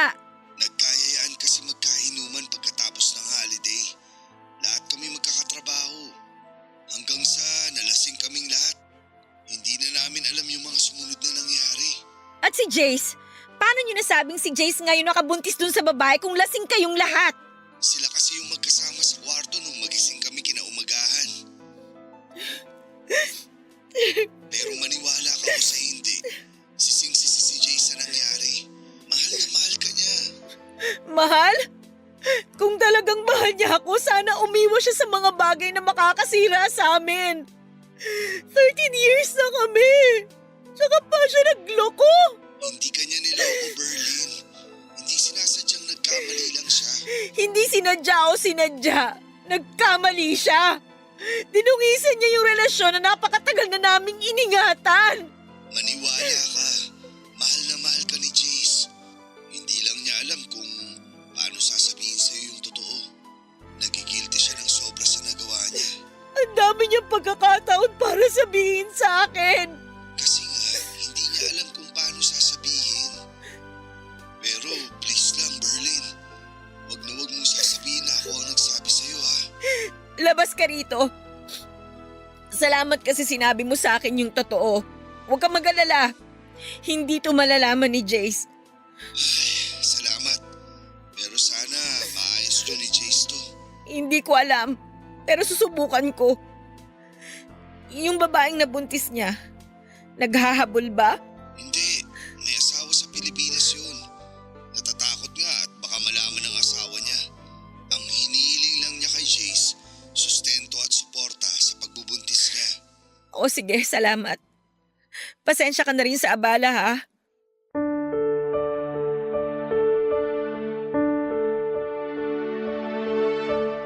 Papadudod para akong hinagisan ng bomba dahil sa mga nalaman ko. Pakiramdam ko ay mamamatay ako sa sobrang sakit dahil parang paulit-ulit na sinasaksak ng kutsilyo ang puso ko. Sa sobrang tagal naming magkarelasyon ni Jace ay ni minsan ay hindi siya nagloko. At kahit minsan ay hindi kami nag-aaway ng dahil lamang sa babae. Kaya may parte pa rin sa puso ko na ayaw maniwala sa mga sinasabi ni Carlo. Pero ano nga ba ang mapapala niya kung sakaling siraan niya si Jace sa akin? Maliban na lamang kung may lihim na galit ito rito. Hindi ko alam kung paano ko tatanggapin ang katotohanang magkakaanak siya sa ibang babae. Pakiramdam ko ng mga oras na yon ay wala akong kwentang babae. Dahil sa kabila ng pagmamahal ko kay Jace ay nagawa niya yon sa akin. Sarado ang utak ko ng mga oras na yon dahil wala akong pakialam. kung sinadya yun o hindi. Ang tanging naisip ko lang noon ay nagtaksil sa akin si Jace. Naisip ko nga rin na baka nawala na ang pagmamahal niya sa akin dahil magkalayo na kami. Hindi ko na nagagawa mga bagay na ako dapat ang gumagawa para sa kanya at nahanap niya yon sa ibang babae. Kaya naman nang tumawag siya ulit sa akin ay agad ko siyang kinumpronta.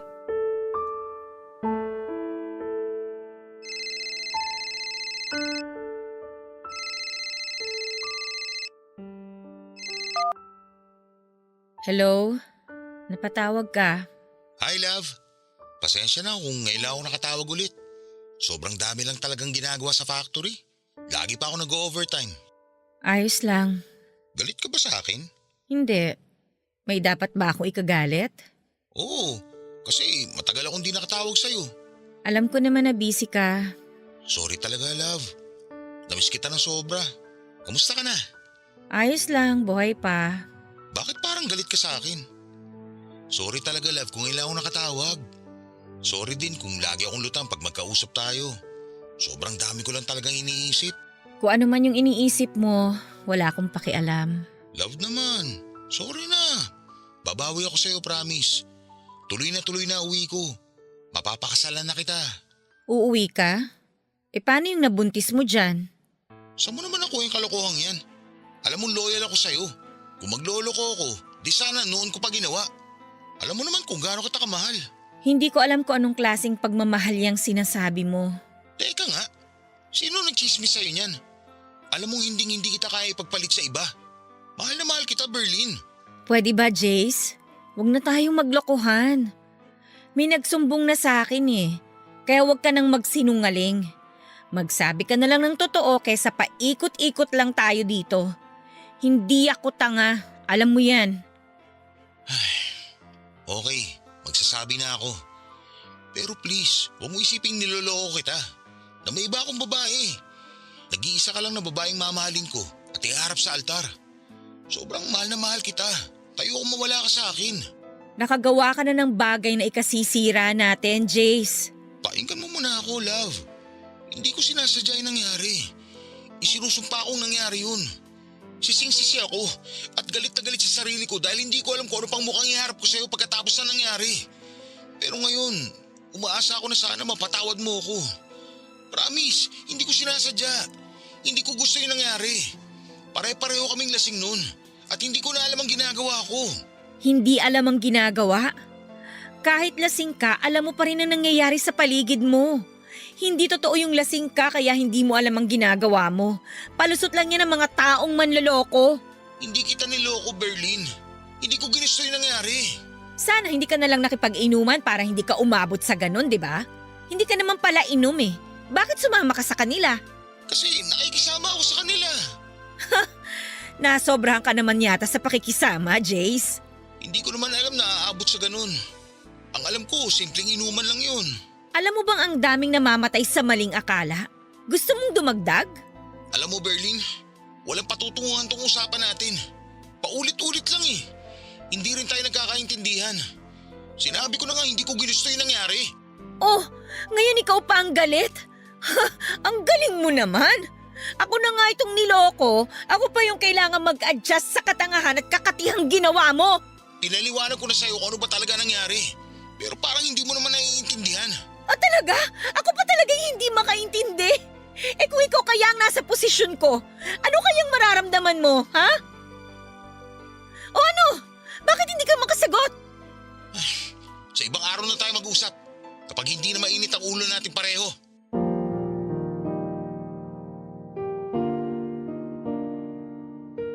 Papadudot minabuti na nga lang namin na huwag na munang mag-usap dahil pareho pang mainit ang mga ulo namin. At baka kung saan pa kami humantong.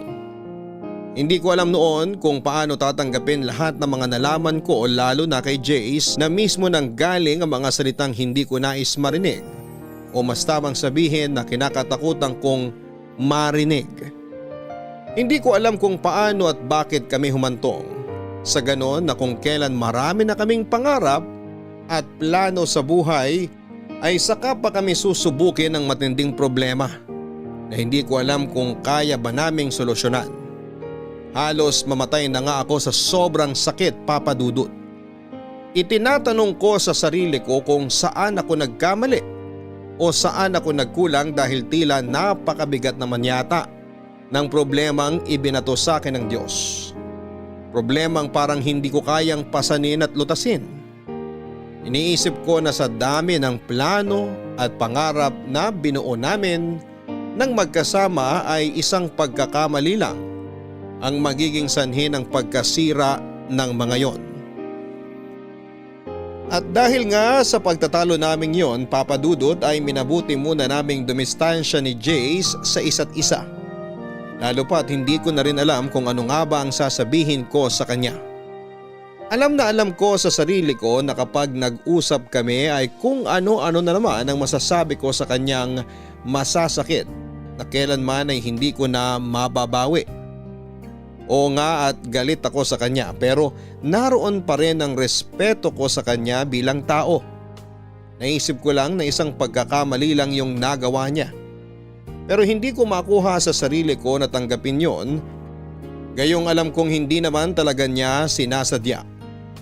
Marahil ay napakasakit lang sa akin dahil kung kailan may plano na kaming magpakasal ay saka pa yon nangyari.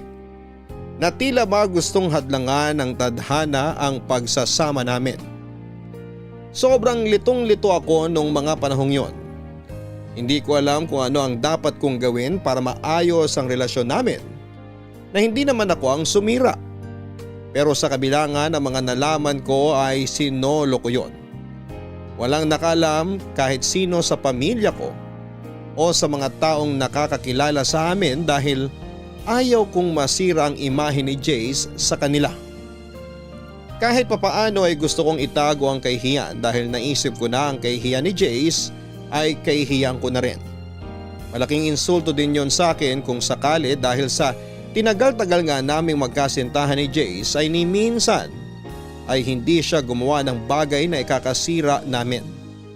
Simpleng inuman lang pala ang magiging mitya ng bombang sisira sa amin. At may mga bagay na hindi talaga maiiwasan kagaya na lamang ng muling pag-uusap namin ni Jace.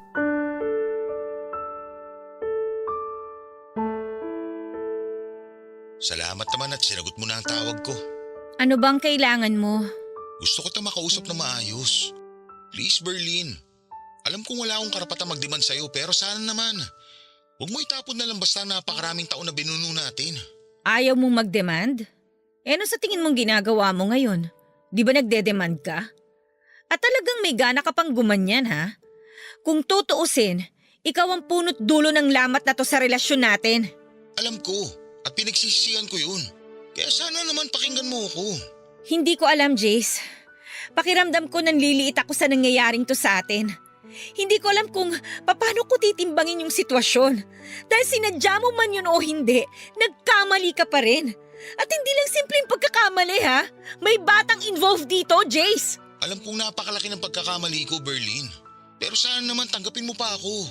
Hindi ko talaga ginusto yung nangyari. Hindi ko na talaga alam yung nangyayari sa paligid ko ng mga oras na yun. Berlin, alam mo kung gaano kita kamahal. Yung sakit na nararamdaman mo ngayon, alam ko na ako ang dahilan yan. Kaya para ako mababaliw kasi hindi ko intensyon na saktan ka. Kung pwede ko lang alisin yan, ginawa ko na. Wala kang idea kung gaano kasakit ang nararamdaman ko ngayon. Jay, sobrang tagal na nating magkarelasyon. Wala tayong naging problema. Kung kailan ikakasal na tayo, tsaka pa nangyari to? Ano bang gusto mong maramdaman ko? Love, pagsubok lang to na kailangan natin lampasan. Sabi mo nga sa maraming taon na relasyon natin, wala tayong naging problema. Ito na yun. Sinusubok na tayo kung hanggang saan tayo magiging matatag. Ngayon pa ba tayo susuko? Hayaan ba natin na hanggang dito na lang tayo? Hindi ko alam, Jace. Hindi ko alam kung saan ako lulugar. Hindi mo kailangang isipin yan. Alam mo, ikaw lang nag-iisang babae minamahal ko. Mas importante ka sa akin. Eh paano yung anak mo? Hindi ako magiging masaya kung alam ko may batang magsasuffer dahil lang sa pagkakamaling yon. Hindi ko naman pababayaan yung bata kung yun ang iniisip mo. So suportahan kong bata. Pero hanggang dun lang yun. Hindi mo rin masasabi, Jace. Anak mo yun eh. Dugot laman mo. Kapag nasilayan mo yung batang yon, sigurado ako mag-iiba ang mararamdaman mo para sa bata. Magtiwala ka sa akin, Berlin. Hanggang suporta lang ang maibibigay ko sa bata. Ayoko, Jace. Hindi ko maaatim na agawan ng ama ang isang walang kamuwang-muwang na bata. Kung tutuusin, hindi naman niya ginustong mabuo. Bunga lang siya ng isang gabing pagkakamali. Naawa ako sa bata, Jace. Anong magagawa ko? Oo, anak ko yun. Pero mas importante ka sa akin. Hindi naman ako papayag na mawala ka sa akin. Hindi ko naman tatalikuran ng bata eh. Ibibigay ko lahat ng pangangailangan niya. Pero yun lang yun. Naisip ko lang kasi, kung ako yung nasa kalagayan ng babae, parang ang hirap. Yung anak ko walang kikilalaning ama. Love, wag mo munang isipin ng ibang tao, please. Isipin mo muna tayo. Ang relasyon natin. Kung paano natin naayusin. Mahal na mahal kita. At kung kailangan na lumod at magmakaawa ako sa harapan mo, gagawin ko. Lahat gagawin ko para mapatawad mo ako. Huwag mo lang akong iwan. Ang hirap kasi eh. Hindi ko alam kung anong sasabihin ko sa'yo. Hindi ko alam kung ano ba yung tamang desisyon na dapat kong gawin. Basta tuloy yung plano natin. Magpapakasal tayo. Walang magbabago. Ewan ko. Ang kasal sana natin ang pinakamasayang araw sa buhay ko. Pero paano ako magiging masaya sa sitwasyon natin ngayon? Ayoko magpakasaya knowing na may batang magsasuffer in the end. So ano? Ganun na lang? Maghihiwalay tayo? Iiwan mo ako? Ang sinasabi ko lang, palipasin muna natin ang unos. Ituloy natin yung gusto mo na i-postpone muna yung kasal. Kailangan ko rin ng panahon para makapag-isip ng mabuti. At saka ikaw, ayusin mo muna yung dapat mong ayusin. Pero paano pa ako makakasigurado na hindi mo ako iiwan? Huwag mo na akong intindihin mo, okay? Unahin mo ang mas importanteng bagay. Unahin mo yung anak mo. Kawawa yung bata, Jace. Ikaw ang pinaka-importante sa akin. Alam mo yan. Magkakaanak ka na, Jace. Magiging tatay ka na. Magpakalalaki ka naman. Panindigan mo ang responsibilidad mo dun sa bata. Love naman. Paikot-ikot na naman tayo eh. Hindi ko nga pababayaan ng bata. Jace, hindi lang sustento ang kailangan ng bata. Kailangan din niya ng kalinga at pagmamahal ng isang ama. Anong gusto mong gawin ko? Iwan kita. Tapos magpakatatay sa batang hindi ko naman ginusto mabuo. Magdahan-dahan ka sa pananalita mo, Jace, ha? Mas lalong hindi hiniling nung bata na mabuo siya. Kasi kung may choice lang siya na pumili na magiging magulang, for sure, hindi ka pipiliin ng bata dahil alam niyang hindi mo siya tanggap. Oo, hindi ko siya tanggap. Pero pananagutan ko siya. Berlin, please. Bigyan mo pa ako ng isang chance na itama lahat to. Pero wag na wag mong hingin sa akin na maghiwalay tayo. Kasi hindi ko kaya yun. Bigyan mo ako ng panahon na mag-isip. Habang inaayos mo mga dapat ayusin, i-postpone muna natin ang kasal. Okay, sige. Kung yan ang gusto mo. Pero ito lang ang masasabi ko. Mahal na mahal kita. At kung kailangan ko mamili, ikaw at ikaw ang pipiliin ko.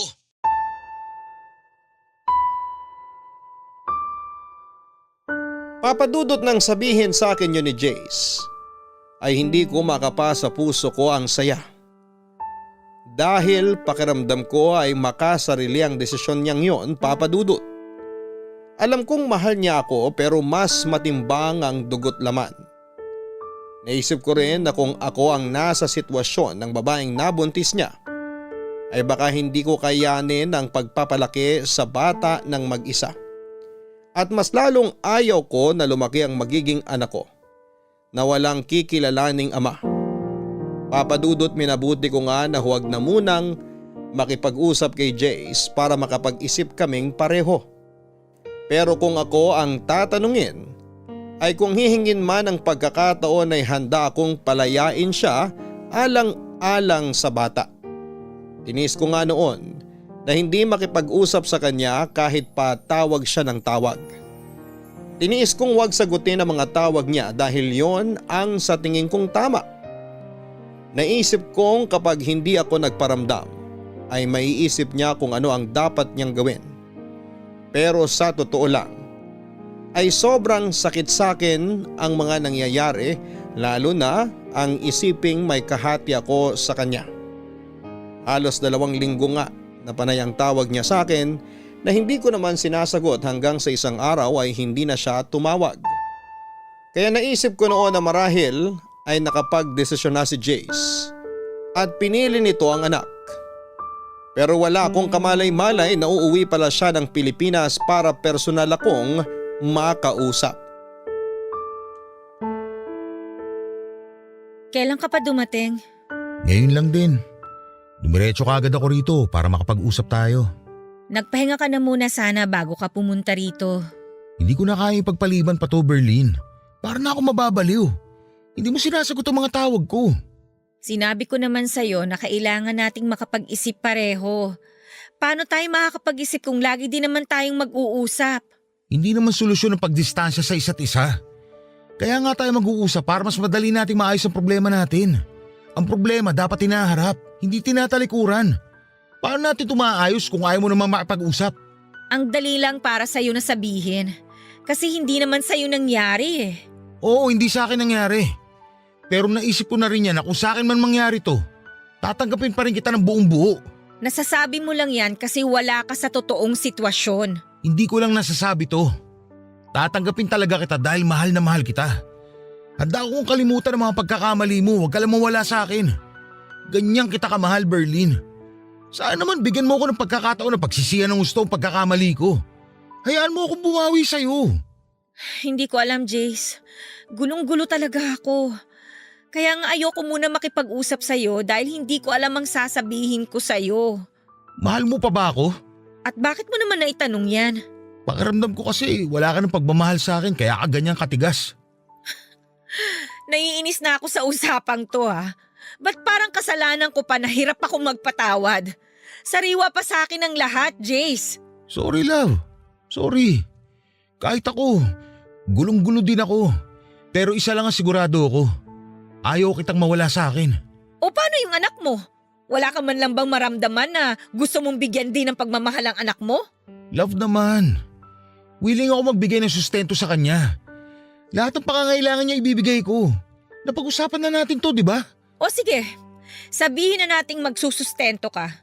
Siyempre hindi maiiwasang mag-usap kayo palagi nung nanay niya. Tapos hindi mo namamalayang nahulog na pala yung loob mo sa kanya. Oh, nasa na ako doon? Paano na ako? Love, yan ang wag na wag mong iisipin. Alam mo kung gaano kita kamahal. Hindi ko itatapon lahat ng pinagsamahan natin. Hindi ko itatapon yung pagmamahalan natin. Dahil lang sa bago ko palang nakikilala. Siguro mamahalin ko yung bata, pero hindi ang ibang babae. Bigyan mo muna ako ng space. Hindi na ako makahingi. Sabihin mo na madrama ako o maarte. Pero hindi ganun kadali sa akin na tanggapin yung sitwasyon. Na yung lalaking pakakasalan ko nakabuntis ng ibang babae. Kahit ito man lang muna, ibigay mo sa akin, please. Love naman. Tsaka sino nagpapasok nga pala sa'yo dito? Naabutan mo ba sina mama? Hindi ko sila inabutan. Pasensya na, pumasok na ako dito nang walang paalam. Bukas kasi yung gate . Mabuti na rin na hindi kayo nagkita ni na mama. At wala silang kaalam-alam sa nangyari. Hindi ko sinabi sa kanila kung anong problema nating dalawa at paniguradong magagalit yun sa'yo. Teka, wala ka bang balak sabihin sa kanila? Hindi ko alam. Pinagtatakpang kita hanggat maaari dahil ayoko magmukhang katawa-tawa sa maraming tao. Kasi parang ang iisipin nila nun, hindi ganun katibay yung pundasyon ng pagmamahalan natin kaya nangyaring lahat ng ito. Ang kahihiyan mo, kahihiyan ko rin. Sorry talaga. Hindi ko talaga ginusto mangyari sa atin to. Love, maayos pa naman natin to, di ba? Bigyan mo nga muna ako ng space para maisip ko kung ano ba talaga yung gusto kong mangyari sa relasyon natin, Jace.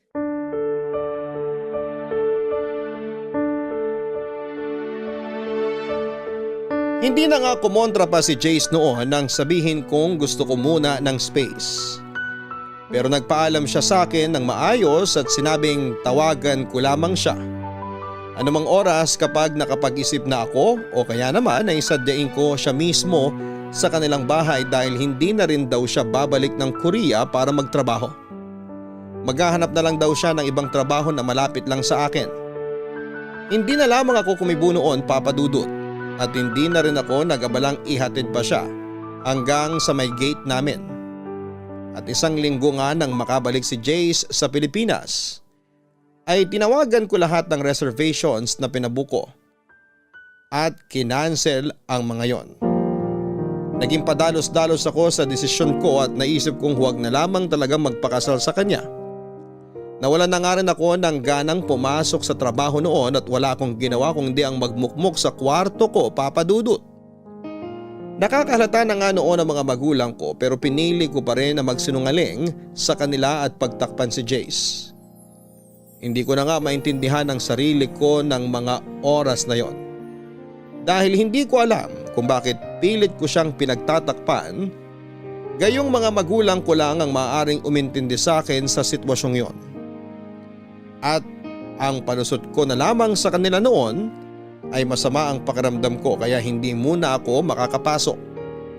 Pero sadyang walang lihim na hindi nabubunyag. Dahil nalaman din ng mga magulang ko ang problemang kinakaharap namin ni Jace, Papa Dudut. Papa Dudut, hindi ko alam kung paano at saan nalaman ng mga magulang ko ang tungkol sa sitwasyon namin ni Jace.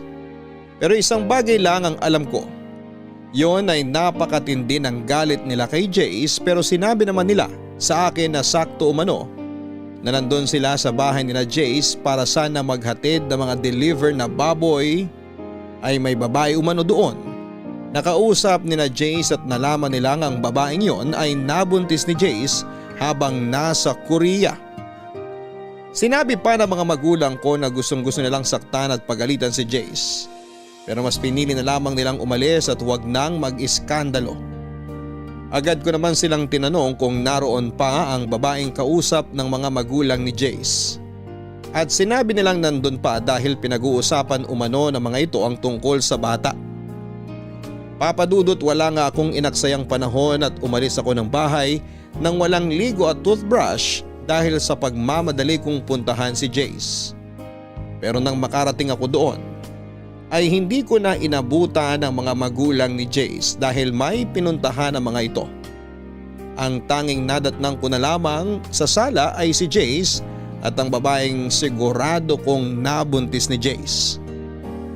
Hindi ko napigilan at tignan siya mula ulo hanggang paa at ramdam kong nailang siya sa akin, Papa Dudut. Sa tansya ko noon ay ilang taon ang tanda ng babae sa aming dalawa ni Jace. Siguro ay nasa 34 o 35 dahil halata naman sa itsura. Maayos itong manamit at mukhang desente. Yun nga lang ay mabigat talaga ang loob ko sa kanya. Nabigla pa nga si Jay sa pagdating ko pero agad ding nakabawi at inanyayahan akong maupo para makapag-usap kaming tatlo.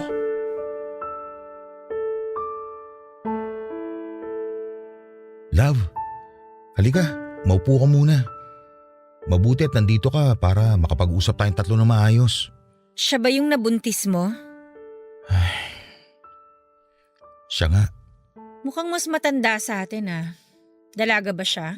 Sa totoo lang, may asawa siya, love. At kasal sila. Ano? Jace, ano ba tong pinasok mo? Love, makinig ka muna sa amin ni Thea. At anong sasabihin niyo sa akin? Ang laking gulo nito, Jace, kapag nakarating sa asawa niya tong ginawa ninyo. Kaya nga hayaan mo muna kami ipaliwanag sa iyo ang plano namin. Please, love. Pakinggan mo lang kami. Tapos, tsaka ka mag-decide. O sige, magsalita kayong dalawa. Mauna ka na muna, Thea. Sige. Nasabi na naman ni Jace na may asawa ako dito sa Pilipinas. Sa totoo lang, wala talaga akong balak na manggulo sa inyong dalawa. Hindi lang talaga namin inakala na ganito ang mangyayari. Kung bakit naman kasi, kababae mong tao at may asawa, nakikipag-inuman ka pa sa mga lalaki. Wala akong excuse pagdating dyan. Alam kong mali ako sa part na yon at sising-sisi talaga ako. Kaya humihingi ako ng kapatawaran kasi nagulo ko ang relasyon nyo. Hindi mo lang ginulo, nasira mo na rin. Love, please. Patapusin mo muna siya.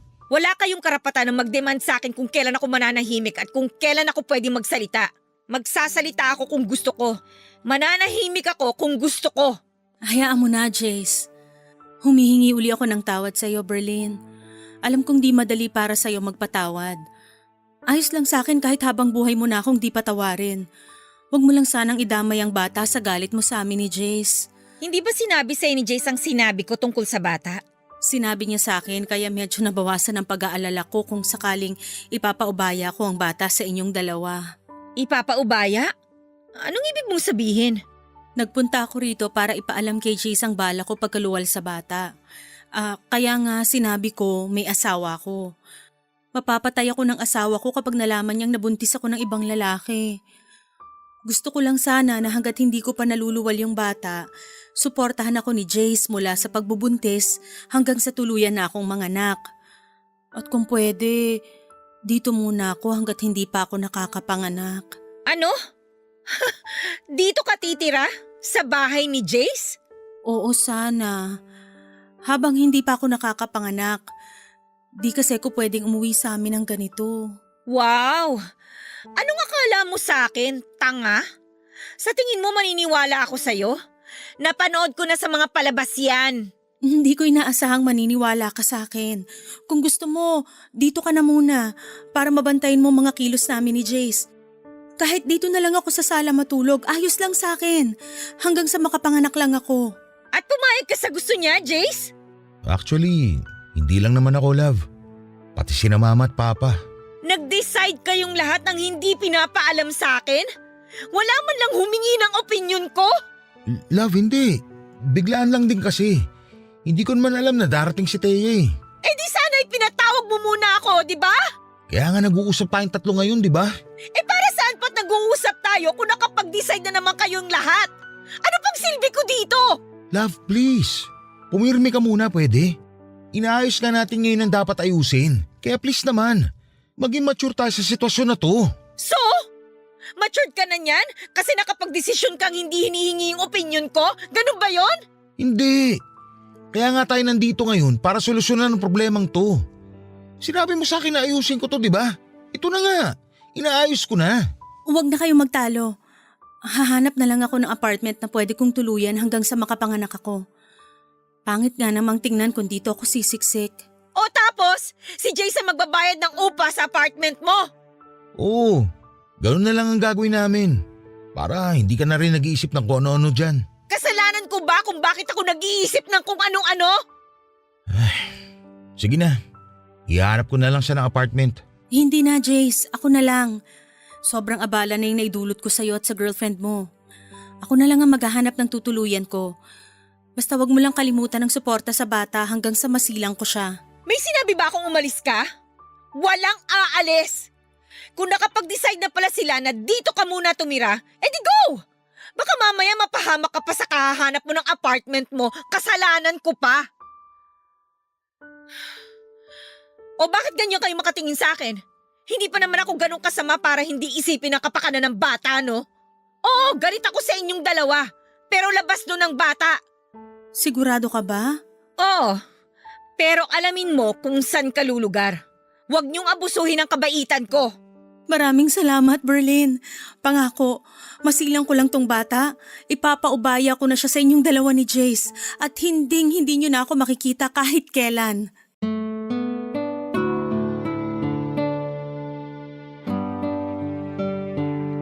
Papadudot wala na nga akong nagawa kung hindi ang sumang-ayon na lamang sa desisyon ni Jace at ni Thea. Dahil kahit pagbalik na rin man ang mundo ay dugot laman yun ni Jace. Isa pa'y wala itong kamuwang-muwang sa pagkakamali ng kanyang mga magulang. At hindi ako masamang tao para hindi isipin ang kapakanan ng sanggol na hindi pa naisisilang. Doon ko rin na-realize na hindi basta-basta ang samahan namin ni Jace para lamang masira ng ganon dahil lang sa isang pagkakamali. Na-realize ko rin ang mga sinabi niya na kung talagang mahal mo ang isang tao ay handa kang tanggapin itong muli kahit na ano pa ang naging pagkakamali nito. Basta bukal sa kalooban nito ang pagsisisi sa pagkakamaling nagawa niya. Papadudot na kahanda akong tanggapin ang bata sa oras na yon. Naisilang ito. Pero hindi ko alam sa sarili ko kung kaya ko ba siyang akuin na parang tunay kong anak. Ngunit susubukan ko. Marami man akong agam-agam sa kung ano ang magiging reaksyon ng mga taong nakapaligid sa amin kapag nalaman ang tungkol doon, Lalo na ang mga magulang ko ay hindi ko na muna yon iisipin. Ang tanging nasa isipan ko na lamang ng mga oras na yon ay maayos na ang gulo at makapagsimula kaming muli ni Jace. Naging maayos naman ang pagtira ni Thea sa bahay ni na Jace. At totoo sa mga sinabi nito ay tanging masisilungan at suporta lamang ang gusto nito mula kay Jace hanggang sa ito ay makapanganak. Lumipas nga ang ilang buwan at tuluyang nagsinang si Thea ng isang sanggol na lalaki at pinaubaya ito sa aming dalawa ni Jace. Masakit man umano sa kanya na iwan ang sariling anak ay alam naman niyang hindi ito mapapabayaan dahil kasama nito ang tunay na ama. Tulad nga rin ang ipinangako niya sa amin ay hindi na siya muling magpapakita pa. Nang maayos nga namin ang tungkol sa custody ng bata ay nakiusap naman sa akin si Jace na kung maaari ay relasyon naman namin ang aming ayusin.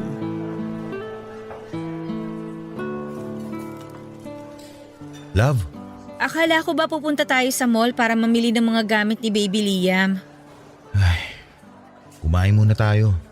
Gusto ko rin na makapag-usap tayo na maayos. Ano bang gusto mong pag-usapan natin? Galit ka pa rin ba sa akin dahil sa nangyari?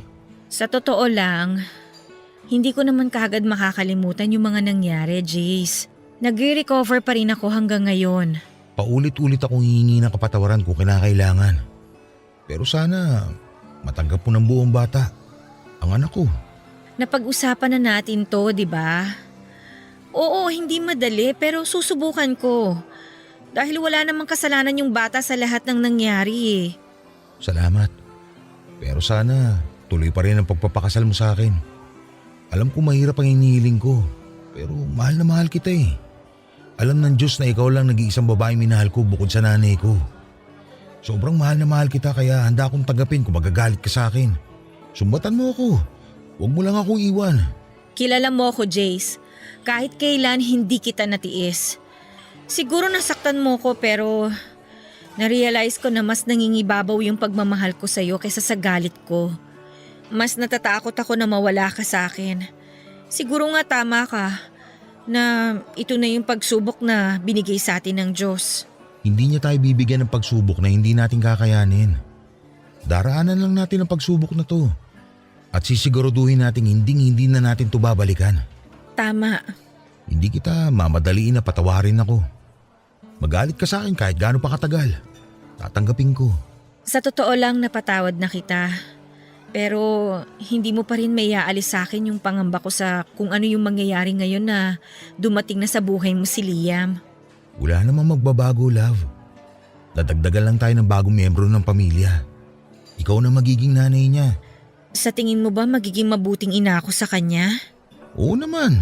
Dahil isa kang mabuting tao. Wala akong alam sa pag-aalaga ng bata. Tutulungan naman tayo ng mga magulang ko. Pero maiba ako. Ano palang sabi ng mga magulang mo tungkol sa bagay na to? Wala naman daw silang magagawa at nandito na to. Kailangan lang daw na panindigan at nakakaawa nga yung bata. Nahihiya rin ako sa kanila. Wala na akong mukhang maiharap sa kanila eh. Pero handa akong hingi ng kapatawaran nila. Galit na galit sila. Pero hindi sa'yo. Nagagalit sila dahil sa nangyari. Pangako, gagawin kong lahat para mapatawad nila ako. Kahit pa mag-back to zero ako sa panliligaw sa'yo at sa kanila. Hindi mo na kailangan gawin yan. Alam naman nilang mabuti kang tao at naging tapat ka sa akin. Sila na nga rin mismo yung nagsabi na sadyang may mga bagay na hindi natin kontrolado at nangyayari na lang. Pero may kasalanan pa rin ako sa nangyari. Maraming paraan para naiwasan ko sana yun. Jace, tapos na yun. Nangyari na. Hindi na tayo dapat nananatili sa isang bagay na parte na lang ng nakaraan. Maraming salamat sa pag-unawa sa akin. Mahal na mahal kita kaya handa akong tanggapin ka sa kabila ng mga nangyari. Pagpasensyahan mo na rin ako kung may mga nasabi akong hindi maganda sa'yo. Naiintindihan kita, love. Alam ko naman kung bakit mo nasabi ang mga nasabi mo. Dala lang yun ng matinding galit at hinanakit. Oo, pero meron akong mga nasabi na hindi naman talaga dapat. Kaya sorry pa rin. Hayaan mo na yun. Wala na yun sa akin. Ang importante na lang magkaayos tayo. Ayusin muna natin ang dapat ayusin bago tayo magpakasal. Pumapayag ka na magpakasal sa akin? Ay, ano bang magagawa ko? Mahal na mahal kita eh. Pero unahin muna nating mapabinyagan si Liam. Ang problema, paano natin ipapaliwanag sa lahat kung kaninong anak yon? Kawawa naman siya kung palalabasin nating inampun lang natin siya. Ayos lang ba sa'yo kung sabihin ko sa kanilang anak ko si Liam? Walang problema sa akin. Mas ayoko naman na itago mo siya. May karapatan siya dahil anak mo siya. Huwag mo kong intindihin kasi mahal na mahal kita. Handa ako sa lahat ng sasabihin nila at ng ibang mga tao. At kung talagang totoong tao sila at kaibigan sa atin, hindi nila tayo huhusgahan. Tama ka dyan. Pangako ko sa'yo, babawi ako. Wala kang dapat bawiin. Ang mabuti pang gawin natin, ibuhos natin lahat ng kalinga at pagmamahal kay Liam dahil ikaw lang ang magulang niya ngayon. Bakit sa tono mo? Parang ako lang ang magulang niya. Ikaw na ang nanay niya ngayon. Hindi naman kita pipiliting magpakananay sa kanya eh. Subukan mo lang. Hindi ako mangangako ha, pero susubukan ko.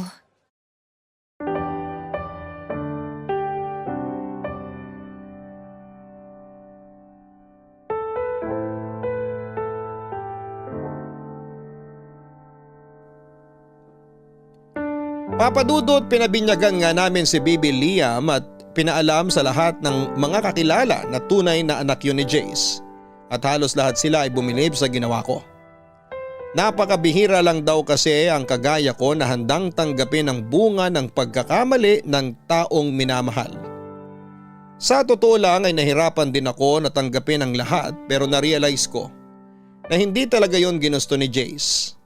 Ang tanging paraan na lamang namin para maitama ang pagkakamaling yon ay harapin ang nangyari at palakihin ng maayos at busog sa pagmamahal si Baby Liam.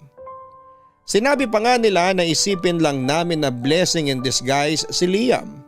Lalo pa nga at na-diagnose akong may PCOS. Ibig sabihin ay maliit lamang ang chance ako na magbuntis. Halos madurog ako nang malaman ko pero hindi ako pinanghinaan ng loob dahil sinabi naman ng mga doktor na may mga paraan pa para ako ay magbuntis at magkaanak. Makalipas nga ang ilang buwan matapos ang binyag ni Baby Liam ay ang kasal naman naming dalawa ni Jace ang aming inasikaso. At masayang masaya ako dahil sa paglipas ng mga panahon ay unti-unti nang nabubuo ang pamilyang pinapangarap ko kasama si Jace. Napamahal na rin ako kay Liam at parang tunay na anak na ang turing ko sa kanya. At masasabi ko na napalaki namin siya ng maayos ni Jace. Dahil lumaki siyang mabait at magalang at higit sa lahat ay mapagmahal. At laking pasalamat ko rin nga nang hindi kalaunan ay nagdalang tawa ko at nagsilang ng isang sanggol na babae na pinangalanan kong Jamaica. Hango sa pangalan naming tatlo ni na Jace at Liam. Sobrang saya ko nga papadudot dahil hanggang ngayon ay masaya at nananatiling matatag ang aming pamilya. At tuloy na ring naghilom ang sugat na naiwan ng kahapon. Napatunayan ko rin na ang susi sa maginhawa at masayang pamilya ay ang pagtanggap sa pagkakamali ng bawat isa. At itama yon upang magsilbing pundasyon ng mas matatag na pagsasama. At dito ko na nga po tinatapos ang aking kwento. Maraming salamat po kung ito man ay inyong mapiling basahin sa araw na ito. More power po sa inyong programa. Ang inyong loyal kapuso at kabarangay, Berlin. Maraming salamat Berlin sa pagbabahagi mo ng iyong kwento ng puno ng tapang at pagmamahal. Tapang natanggapin ang pagkakamali ng taong labis mong minamahal. Sa buhay ng tao ay napakaraming beses na maaari tayong magkamali. Ngunit marami rin namang paraan upang maitama natin ang pagkakamaling yon. Bagamat mahirap nga ang magpatawad at tumanggap ng pagkakamali, ay lagi sanang manaig sa atin ang pagmamahal. Nang sa gayon ay maibigay natin ang pagpapatawad at pagtanggap na nararapat para sa kanila.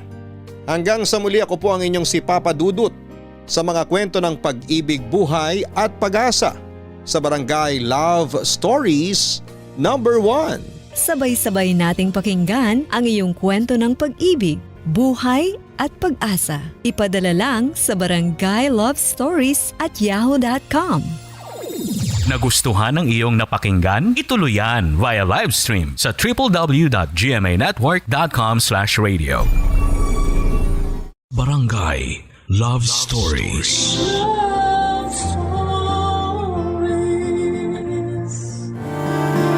Sa panahon ngayon, mas minadali na ang bawat transaksyon dahil sa internet. Isang pindot lang ay mabilis nang dumarating sa ating pinto ang bawat pangangailangan natin. Marami ang umaasa na tulad nito ay sana'y ganun lang din kadali ang makahanap ng love life. Ikaw kapuso, may napala ka na ba sa kaka-online shopping? Dear Papa Dudut, hello po sa inyo. Ako po si Almira, 27 years old at may sekreto po akong sasabihin sa inyo. Isa po ako sa mga naa-addict ngayon sa online shopping. Opo, tama po ang narinig ninyo. Halos lahat na ng kailangan ko sa buhay ay ino-order ko na online. Kaliwat kanan ang pag-a-add to cart at pag-check-out ko sa mga bagay na minsan ay kailangan at minsan ay mga gamit na nabubudol akong bilhin. Sobrang convenient po kasi nito dahil hindi mo na kailangang lumabas at makipila pa para lamang bumili ng gamit. Papadudot, hindi ko inakala na sa pag-add to cart ko lang din pala mahahanap ang mailap na love life na matagal ko nang hinihintay.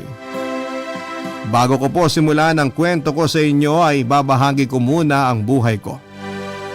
Mag-isa akong nakatira ngayon sa isang apartment sa Mandaluyong, Papadudut. 20 years old pa lamang ako noon ay bumukod na ako sa pamilya ko. Hindi kasi naging maganda ang tahanang kinalakhan ko, Papadudut. Isa po akong bastarda o sa madaling sabi ay anak po ako sa labas.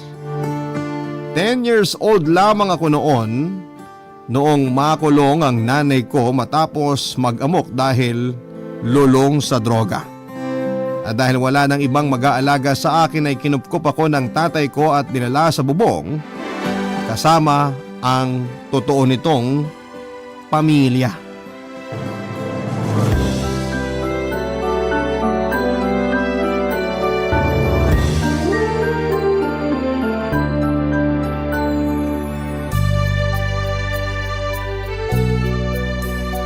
Hello, Almira. Hello po. Bakit hindi mo pa ginagalaw yung pagkain mo? Di ka ba nagugutom? Hinihintay ko po si Mama eh. Baka po umuwi na siya ngayon. Maghahati kami sa pagkain ko. Alam mo ba kung saan nagpunta ang mama mo? Kinuha po siya ng pulis kahapon eh. Inaway kasi niya yung kapitbahay namin. Sa tingin ko, matatagalan pa bago makauwi ang mama mo eh. Paano yan? Saan po ba yung presinto? Hahanapin ko na lang po siya para makauwi na siya. Hindi ganun kadali yun eh. Tsaka medyo malayo yung pinagdalan sa kanya. Makukulong po ba si Mama kasi inaway niya yung kapitbahay namin? May ginawa kasi si mama mo na hindi maganda. Kaya kailangan na doon na muna siya sa mga pulis tumira. Hindi bale, ipinagkatiwala ka naman niya sa akin. Kaya simula ngayon, ako na muna mag-aalaga sa'yo. Kaibigan ka po ba ni Mama? Kayo ba yung bagong boyfriend niya? Hindi niya ako boyfriend. Dati, oo. Pero ngayon, hindi na. Ako pala si Samuel. Kilala mo ba ako? Hindi po. Sino po ba kayo? Baka hindi pa nakukwento sa'yo ng mama mo. Ako ang papa mo, Almira. Talaga po? Paano po nangyari yun? Noon kasi, nung mga bata pa kami, ako yung boyfriend ng mama mo. Eh bakit ngayon iba na po yung boyfriend niya? Yung boyfriend niya po ngayon, lagi po akong pinapagalitan. Lagi po niya akong pinapalo. Kasi hindi nag-work yung relationship namin noon. May iba akong priority tapos si mama mo naman, may iba ng gusto kaya naghiwalay kaming dalawa. Eh paano ko po kayo naging tatay? Bago kami naghiwalay ng mama mo, buntis siya. At ikaw yung pinagbubuntis niya. Kung alam niyo palang buntis si Mama, bakit niyo po siya iniwan? Hindi ko naman gustong iwan kayo eh. Hindi na ako love ng mama mo noon. Kaya tinanggap ko na lang yun.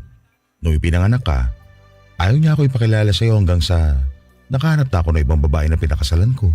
May pamilya na po ba kayo? Meron na. May 3 kang kapatid. 2 babae at saka 1 lalaki. Sigurado ako matutuwa sila kapag nalaman nilang may isa pa silang kapatid. Ayoko pong sumama sa inyo. Antayin ko na lang po si Mama. Hindi pwede yun. Nagkausap na kami ng mama mo. Sabi niya, sa akin ka muna titira hanggang sa makabalik siya. Kailan po ba siya babalik? Yan ang hindi ko alam. Pero habang naghihintay ka sa pagbabalik niya, doon ka muna sa amin. Okay? Sige po. O sige na. Kainin mo na yung pagkain mo para makaalis na tayo. Malayo po ba yung bahay nyo? Medyo malayo, pero may sasakyan naman tayo. Sa sasakyan ko na lang po kakainin to. Pwede naman. Ano, alis na tayo? Excited na ako ipakilala ka sa mga kapatid mo.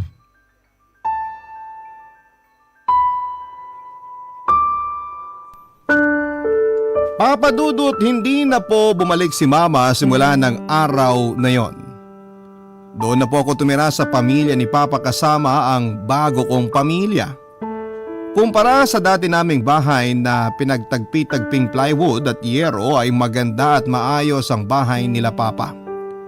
Akala ko noon ay gaganda na ang buhay ko simula noong lumipat ako kina Papa, yun pala ay mas lalala pa ang naging buhay ko sa kanila. Sa katunayan ay parang kahawig nga ng buhay ni Cinderella ang naging buhay ko, Papa Dudut. Meron po akong 2 evil stepsister at 1 evil stepbrother na sinamahan pa ng 1 evil stepmother. Sa kanilang lahat ay si Papa lang ang masaya sa pagiging parte ko ng pamilya nila. The rest ay itinuring na akong sampid na parang peste sa kanilang pamamahay. Tuwing nasa trabaho si Papa ay ginagawa akong katulong ng stepmom ko. Ako ang naglalaba ng mga damit nila, ako ang nagluluto ng pagkain nila at tagahugas at tagalinis ng buong bahay. At puro ako lamang yon, Papa Dudut. Okay lang naman sa akin dapat yon dahil nasanay na akong magbanat ng buto kahit bata pa lamang ako dahil wala rin namang kwenta ang mama ko noon. Ako na ang bumubuhay sa sarili ko kaya sanay na ako sa mabibigat na mga gawain. Ang hindi ko lang kinaya ay ang panlalait nila sa akin. Inaalila nila ako at itinuturing na mababa pa sa pinakabababang uri ng insekto. Lahat ng yon ay sinolo ko na lamang habang tumatanda ako. Alam ko naman kasi kung saan ako lulugar, Papa Dudut. Anak lamang ako sa labas.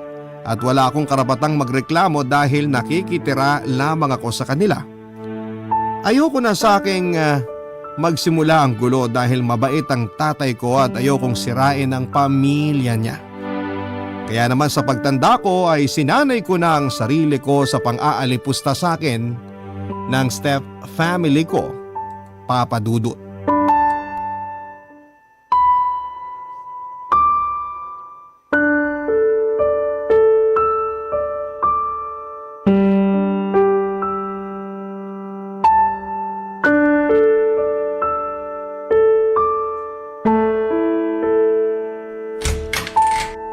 Bernadette, eto na yung uniform na pinapaplansya mo. Ang tagal mo! Kanina ko pa yan hinihintay. Late na ako sa klase ko eh. Sorry ha, pinagsaing pa kasi ako ng mama mo eh. Ano? Hindi ka pa nakapagsaing? Huwag mong sabihin hindi ka pa nakapagluto ng breakfast. Meron na, nakapaghanda na ako. Kumakain na nga sila sa baba eh. Ikaw nagiging batugan ka na. Dapat automatic na yung pagpaplansya mo ng mga damit namin. Pagising namin, dapat may nakahanda ng pagkain. Hindi yung kailangan ka pa naming utusan. Tagal-tagal mo nung nakatira dito, hindi mo pa rin alam ang ginagawa mo. Araw-araw ko namang ginagawa yan. Ngayon lang na hindi ko nagawa kagad kasi tinanghali ako ng gising. Kasi naman, feeling anak ka na ngayon. Porke mabait sa'yo si Papa, nagbubuhay prinsesa ka na? Tandaan mo, anak ka lang sa labas. Kailangan mong pagtrabahuhan lahat ng pinapakain namin sa'yo. Alam ko naman yun. Simula nung unang tapa ko pa lang sa pamamahay na to, alam kong hindi na ako tanggap sa pamilyang to. Hindi mo ako gusto na nandito ako. Ikaw, ang mga kapatid mo, pati na yung mama mo. Alam ko lahat yun. Ramdam ko ang galit nyo sa akin. Hindi nyo na kailangan pang sabihin. Aba malamang! Anong inaasahan mo?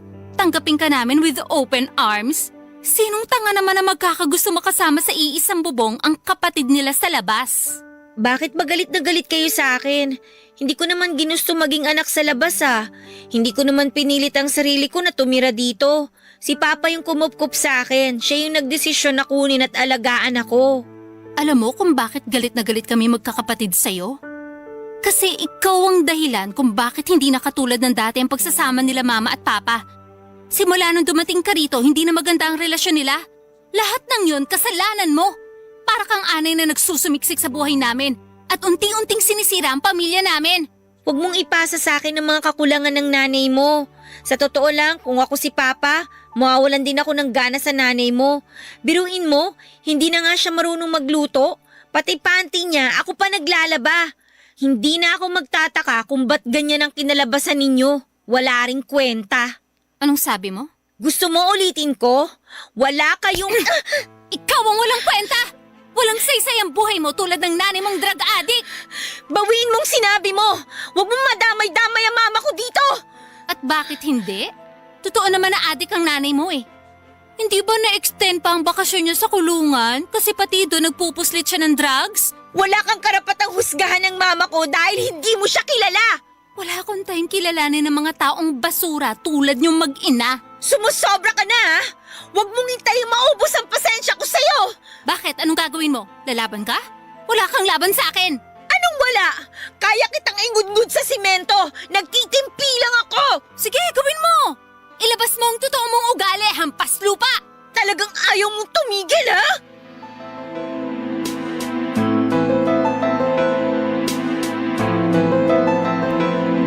Papa Dudut na uwi sa sabunutan ng tagpong yon at simula ng araw na yon ay naisip kong kailangan ko nang umalis sa malaimpyernong bahay na yon. Alam kong matagal na nila akong gustong palayasin doon kaya lagi nila akong sinusubukan. Ang hindi nila alam ay mas mahaba pa sa Great Wall of China ang pasensya ko. Kaso nga lang ng araw na nagkasagutan kami ni Bernadette ay sumabog na lamang ang galit ko na ilang taong ko ring kinikimkim. Nadismaya sa akin si Papa noong nalaman niyang basag ang bibig ni Bernadette dahil sinuntok ko ito. Pinagkaisahan ako noon, Papa Dudut, kaya ang ginawa ko simula ng araw na yon ay naghanap na ako ng trabaho at nag-ipon ako ng pera. Wala po akong tinapos. Hindi ako nakapag-aral dahil mas priority noon ni Papa ang 3 kong kapatid. Naiintindihan ko naman siya at wala akong sama ng loob sa kanya. Malaki na ang pasasalamat ko sa pag-aruga niya sa akin noon. Kahit gusto ko pa noong makasama si Papa ay nagpaubaya na lamang ako. Nang makaipon ay umalis ako sa kanilang poder at nagpakalayo-layo na. Wala mang pinag-aralan na isinikap kong buhay ng sarili ko ng mag-isa. Kung saan-saan ako nag-work at tumira para lamang buhayin ang sarili ko. Mahirap ang simula ng pagiging independent ko, Papa Dudut, pero masaya ako. Nasa wakas ay nakalaya na ako mula sa pang-aabuso ng mga taong inakala ko noon ay magiging pamilya ko na. Barangay Love Stories. Barangay Love Stories. Papa Dudut, sa paglayo ko mula sa mga taong umaruga sa akin ay doon ko lang napagtanto na sobrang hirap palang mamuhay mag-isa. 20 years old lamang ako noon, pagod ang kapalit ng pagkakaroon ng kalayaan para mabuhay ay kailangan ding kumayod. Pero kahit na ganoon ang nangyari ay wala akong pinagsisisihan sa naging desisyon ko. Ganon na nga po ang ginawa ko, Papa Dudut. Mas gugustuhin ko pa ang araw-araw na mapagod sa kakatrabaho kesa magpakapagod para sa mga taong kailanman ay hindi naman ako itinuring na kamag-anak. Hirap man ay sinubukan kong tumayo sa mga sarili kong paa for 5 years ay hinarap ko ang mundo ng mag-isa. Kung saan-saang trabaho ako lumipat hanggang sa makapasok ako sa pag-call center. Doon na po nagsimulang magkaroon ng balance ang buhay ko. Doon na nagsimulang umayos ang bawat araw ko. Papadudod sinanay ko ang sarili ko na huwag mag-depend sa ibang tao. Bawat pangangailangan ko ay ako ang nagpo-provide. Bawat problemang dumarating ay ako mismo ang nagbibigay ng solusyon. Total ay nakasanayan ko naman na simula bata pa lamang ako, ay maasahan ko na ang sarili ko at hindi na bago sa akin ang ganong klase ng setup. Lalo na nang dumating ang pandemic, malaki ang pasasalamat ko sa Panginoon dahil hindi ako gaanong naapektuhan nito. Hindi ako gaanong naghirap noon, Papa Dudut, dahil may sarili akong ipon. Pagdating naman sa trabaho ay nakakapag-work from home ako, kaya tuloy-tuloy pa rin ang natatanggap kong sahod. Hindi rin naging problema na mag-isa lamang ako sa apartment dahil sanay na akong walang pamilya, walang kaibigan at walang kausap. Masaya na ako noon sa panonood ng mga drama online at eto na ang naging libangan ko ng ilang taon. Lalo na noong na-discover ko ang pag-online shopping.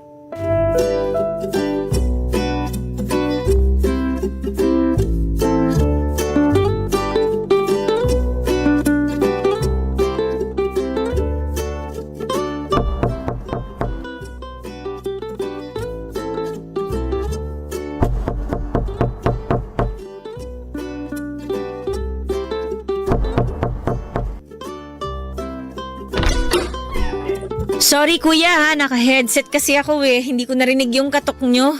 Okay lang ma'am, ito po yung parcel nyo. Salamat. Next time, pwede nyong iwan na lang dun sa guard para hindi na kayo umakyat pa dito. Total, bayad na naman yung mga ino-order ko. Wala yun ma'am, kung kasing ganda nyo rin lang naman ang aakyatin ko, walang problema kahit araw-araw pa. Lo, si kuya oh. Ma'am, pwede po bang makahingi ng pabor? Hihingi sana ako ng tubig. Kanina pa ako uhaw eh. Sige, wait lang. Dito ka lang kukuha lang ako ng tubig sa loob.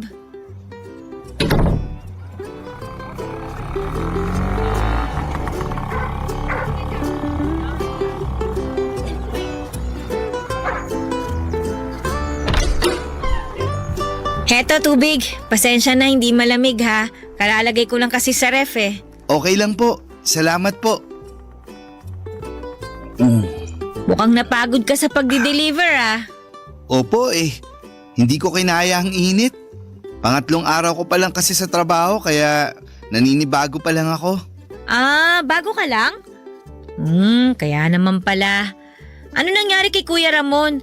Siya kasi yung palaging nagdi-deliver sa akin dito Si Kuya Ramon ba? Nag-resign na yun. Lumipat sa ibang delivery service. Mas mataas daw sahod. Ay, totoo ba? Tapos ikaw ang pinalit? Ganun na nga po. Sayang naman. Kilala na kasi ako nun Alam na niya ang ginagawa sa mga parcel ko. Lagi siguro kayong order ng order no? Kaya pati delivery rider, kilala na kayo. Oo, since nung pandemic, nasanay na ako na dinideliver lahat ng pinamimili ko. Bawas hassle din kasi tsaka alam mo na, may virus pa kaya mas mabuti na yung maingat. Tama po kayo dyan. So, simula ngayon, ikaw na magdi-deliver sa mga parcel ko? Opo ma'am, dito sa area nyo ako nakatoka. Di ikaw na ang palagi kong makikita niyan. Kung madalas kayong umorder ng gamit online, malamang palagi nga tayong magkikita niyan. Mas mabuti siguro kung magpakilala na ako sa inyo. Rex pala pangalan ko. Oo, alam ko na yan. Nabasa ko na sa notification message nung app yung pangalan mo. Ako nga pala si Almira. Almira, ganda ng pangalan nyo Sinunod yan sa pangalan ng lolo at lola ko. Alejandro tsaka Casimira, kaya naging Almira. Galing naman. Ako, Rex lang. Tinamad siguro si nanay na pangalanan ako kaya Rex na lang. As in? Walang second name? Rex lang talaga? Wala. 3 letra lang. Mas madaling isulat. Nakakainggit naman. Ako nga Almira Joy tapos ang haba pa ng last name ko. At least, bagay naman sa'yo yung pangalan mo. Kasing ganda mo. Ikaw baguhan ka pa lang pero nang haharot ka na ng customer Nagsasabi lang po ng totoo. Siya, sige na, may work pa ako. Eto po yung baso. Salamat sa tubig. You're welcome. Magmula noon ay si Rex na po ang taga-deliver ng mga ino-order ko online. Sa halip na iwan sa guard ng mga parcel ko tulad ng utos ko ay mas pinipili pa rin ni Rex na dalhin ito mismo sa apartment ko. Hinayaan ko na lamang siya sa gusto niya, Papa Dudut, dahil mabait naman si Rex. Masiyahin siyang tao at palakwento at minsan nga ay lagi niyang hinuhuling ipadala ang parcel ko para bago siya mag-out sa trabaho ay nakakapagkwentuhan pa kami. Hindi ko ina-expect na sa pagtagal ng panahon ay mapapalapit ako kay Rex, Papa Dudut. Nabuo ang pagkakaibigan namin noong minsang mag-text siya sa akin. Kung tutuusin ay bawal daw sa trabaho na gamitin sa personal ang phone numbers ng mga customers. Pero nagpaalam naman sa akin si Rex. Isa pa hindi naman issue sa akin yon dahil may tiwala na ako sa kanya ng mga panahong yon. Sa mga sumunod na buwan ay mas lumalim pa ang ugnayan naming dalawa ni Rex. Noong lumuwag na ang restrictions sa bansa natin dahil sa banta ng COVID ay nagkikita kami hindi lang bilang customer at delivery rider kundi bilang magkaibigan. For the first time ay nagkaroon ako ng taong masasabi kong naging malapit sa akin. Isang tao na nakapagbibigay ng ngiti sa aking mga labi. Isang tao na kaya kong respetuhin at tratuhin ng maayos. Hindi nga naglaon ay nagsimulang manligaw sa akin si Rex, Papa Dudut.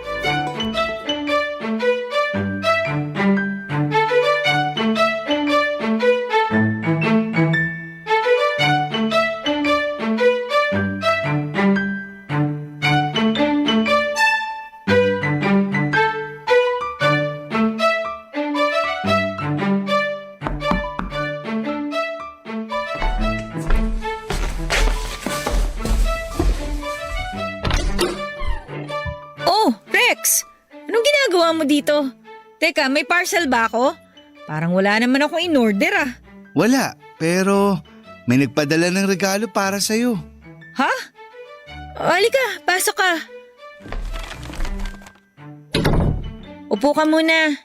Delivery galing kanino? Ewan ko, baka galing sa admirer mo.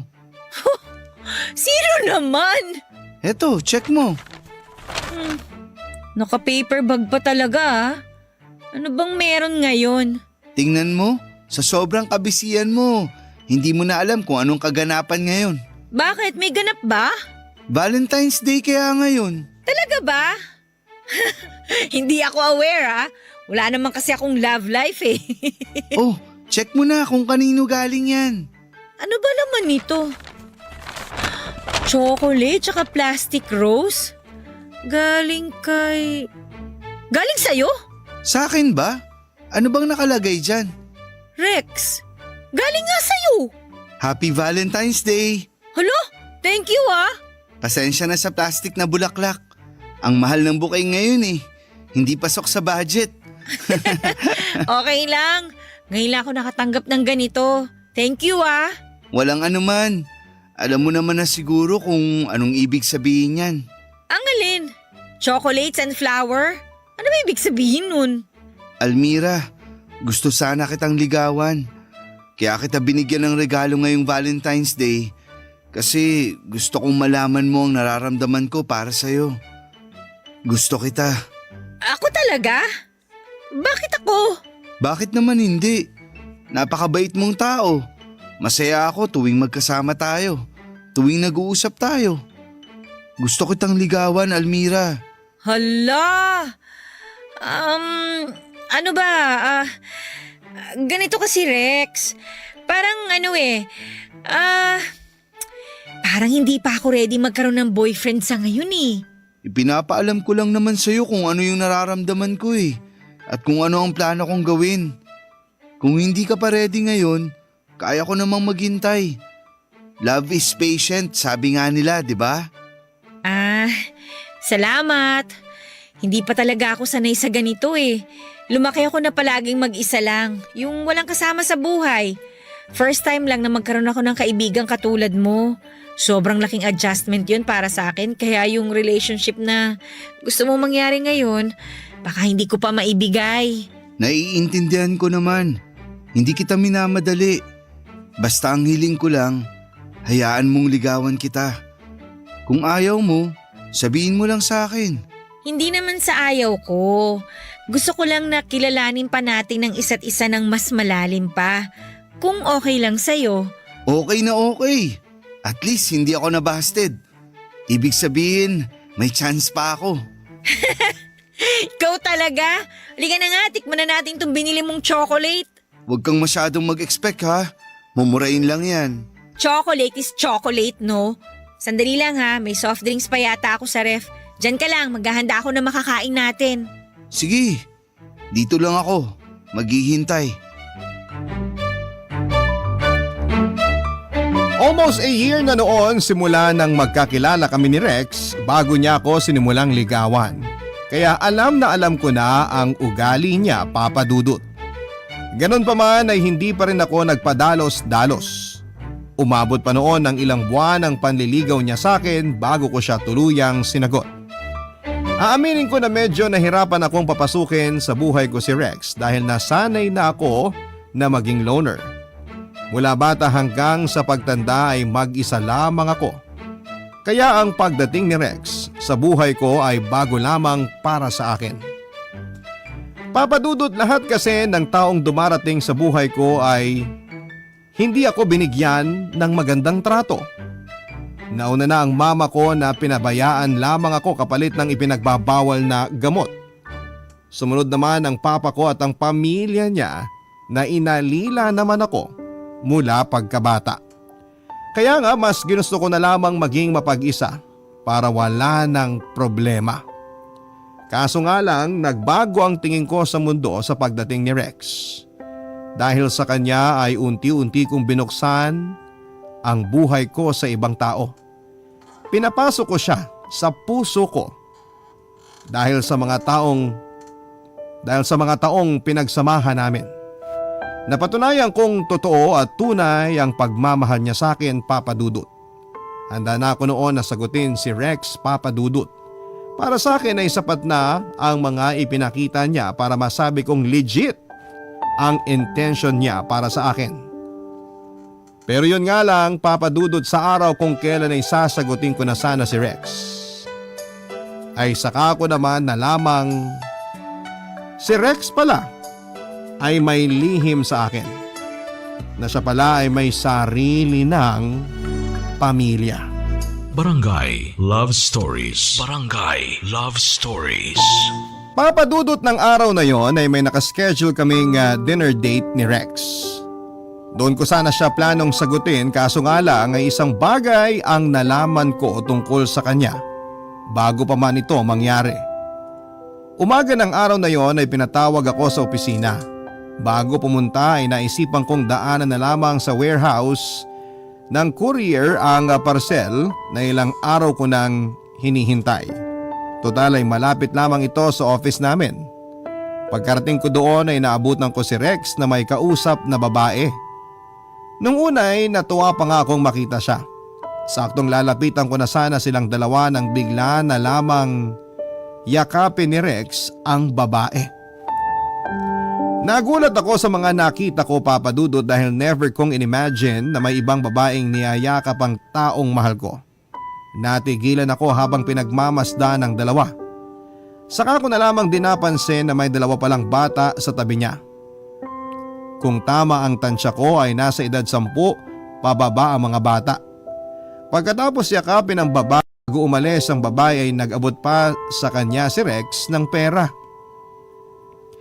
Papadudot may asawa at pamilya na si Rex. Ito ang naging pagkakaintindi ko sa mga nakita ko. Kung ano-ano na mga pumasok sa isipan ko noon, walang nabanggit sa akin si Rex na may pamilya na pala siya. Kung sa bagay, hindi naman talaga yon sasabihin ng isang taong manloloko. Nakakainis dahil tama nga ang sinabi ko na lahat ng taong minahal ko ay sasaktan lamang ako sa bandang huli. Hindi ko naman naisip na meron na palang pamilya si Rex dahil maging sa Facebook niya ay never naman siyang nag-post ng tungkol sa pagkakaroon niya ng pamilya. Hindi na ako nagpakita kay Rex ng araw na yon at sa halip ay dumiretso na ako sa loob ng warehouse para kunin ang parcel ko. Pero kahit anong iwas ang ginawa ko ay nakita pa rin ako ni Rex, Papa Dudut.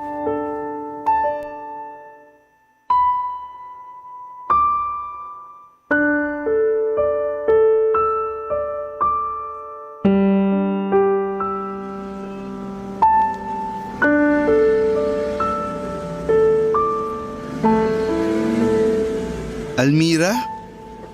Almira! O Rex, nandito ka pala. Wala ka bang delivery? Sinusort pa nila yung mga i-deliver ko. Anong ginagawa mo rito? Binibisita mo ba ako? Hindi.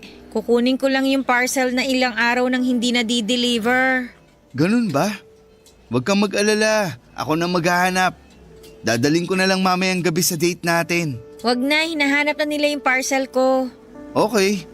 Ba't pala bis na bis ka? Papasok ka ba sa opisina nyo? Ang dami mo naman tanong. Wala ka bang trabaho? Mamaya pagalitan tayo dito kapag nakita ka ng boss mo nakikipagchismisan sa akin. Mababait mga tao rito kaya ayos lang. Walang magagalit. Ha? Kaya naman pala pati babae mo dinadala mo rito no? Ha? Ano ulit yun? Wala. Sabi ko magtrabaho ka na dyan. Ayoko makaabala. Ang sungit naman. Hindi yata maganda gising mo ngayon Hindi ka nag-breakfast no, kaya ka ganyan. Ay, alam mo kung bakit ako ganito? Kasi may nakita ako. Anong nakita mo? Sino yung babaeng kayakap mo kanina? Nakita mo yun? Sino yun? Asawa mo? Girlfriend? Nililigawan mo rin ba katulad ko? Okay, relax lang. Huwag mong pairalin ang galit mo. Mag-i-explain ako. Ay, yung nakita mo kanina, si Laura yon. Ex-girlfriend ko siya. Sinasabi ko na nga ba Teka, hintayin mo muna ako matapos. Kung totoo ngang ex mo yon, bakit nakikipagkita ka pa sa kanya hanggang ngayon, ha? Heto na nga, mag-i-explain na nga Pakinggan mo muna kasi ko. Ganito kasi yun. Si Laura, ex ko nga, di ba? Nakalive-in ko siya dati. O tapos? Tapos, nagkaroon kami ng 2 anak. Kaso, hindi rin nagtagal yung pagsasama namin, kaya naghiwalay din kami. Bakit kayo naghiwalay? Hindi na niya ako gusto. Nakahanap siya ng ibang lalaki. Naghiwalay kayo ng ganun-ganun lang? Ano pa nga bang magagawa ko kung ayaw na sa akin ng tao? Alam nga namang ipaglaban ko pa pinagtutulakan na nga ako. Hindi ko naman sinasabing ipaglaban mo yung relasyon nyo ng babae. Yung mga anak mo, iniwan mo na lang basta?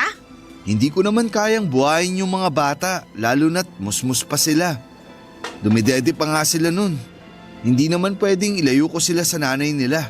Kung hiwalay na pala kayo, bakit nandito siya ngayon? Bakit nagkikita pa rin kayo? Ano, nagkabalikan na kayo? Teka lang, hinay-hinay naman. Sobrang advance mo naman mag-isip. Walang nagkabalikan, okay? Nagpunta rito si Laura kasama mga anak ko kasi nag-request ako sa kanila. Nag-request ng ano? Lilipat na kasi sila sa probinsya at kanina ko lang din nalaman kaya tinawagan ko si Laura na kung pwedeng kitain ko muna yung mga bata bago sila umalis. Ano yung perang inabot mo sa kanila? Sustento yun. Buwan-buwan ako nag-aabot ng pera sa mga bata. Totoo ba yan? Oo, promise. Gusto mo tawagan natin ngayon si Laura? Wag na. So kailan daw ang alis nila? Mamayang hapon. Huwag kang mag-alala. Hindi na kami ulit magkikita ni Laura. Kasi sa Pangasinan na sila titira kasama mga anak ko. Siguro from time to time, mag-uusap pa rin kami. Pero tungkol lang yun sa mga sustentong ipapadala ko. Sorry, nakapag-isip kagad ako na masama dahil sa nakita ko. Okay lang yun. At least nalaman ko na magsaselos ka pala kapag nakita mo ako may ibang babae. Sira ulo ka, malamang no. Bahala ka na nga dyan, alis na ako. Paano yung parcel mo? Dali mo na lang mamaya. Papa Dudut, aaminin ko na nasaktan ako noong nakita ko si Rex na may ibang kasamang babae. Ganon pala ang feeling kapag ang taong mahal mo ay may ibang kayakap. Doon ko lang napatunayan na totoo nga talaga ang nararamdaman ko para kay Rex. Sobrang laki na ng parte nito sa buhay ko kaya hindi ko na siya pwedeng pakawalan. Nang araw na yon ay tinuloy namin ang date naming dalawa. Doon ay humingi siya ng tawad dahil hindi niya kaagad nasabi na may mga anak na pala siya. Hindi niya kasi alam kung papaano niya ito sasabihin sa akin at inintindi ko na lamang siya, Papa Dudut. Kahit nagkaroon kami ng kaunting misunderstanding ay sinagot ko pa rin siya ng gabing yon. Patungkol naman sa ex ni Rex na si Laura ay napag-usapan na namin ito ng maayos. Wala na talaga silang ugnayang dalawa pa maliban sa mga updates at sustento patungkol sa kanilang anak. Hindi ko naman na ito ginawa ng issue pa, Papa Dudut, dahil malaki ang tiwala ko kay Rex. Isa pa, sa halip na si Rex ay ako na mismo ang kinokontak ni Laura kapag nagbibigay siya ng balita sa mga anak nila. Tiwala ang namagitan sa aming magkasintahan kung kaya ay umabot kami ng 3 taon. Last year lang ay tumira na kami ni Rex sa isang bubong, Papa Dudut. Sa pagsasama namin sa isang bahay ay mas nakilala pa namin ang isa't isa. At doon nga ay mas tumibay pa ang pagsasama naming dalawa.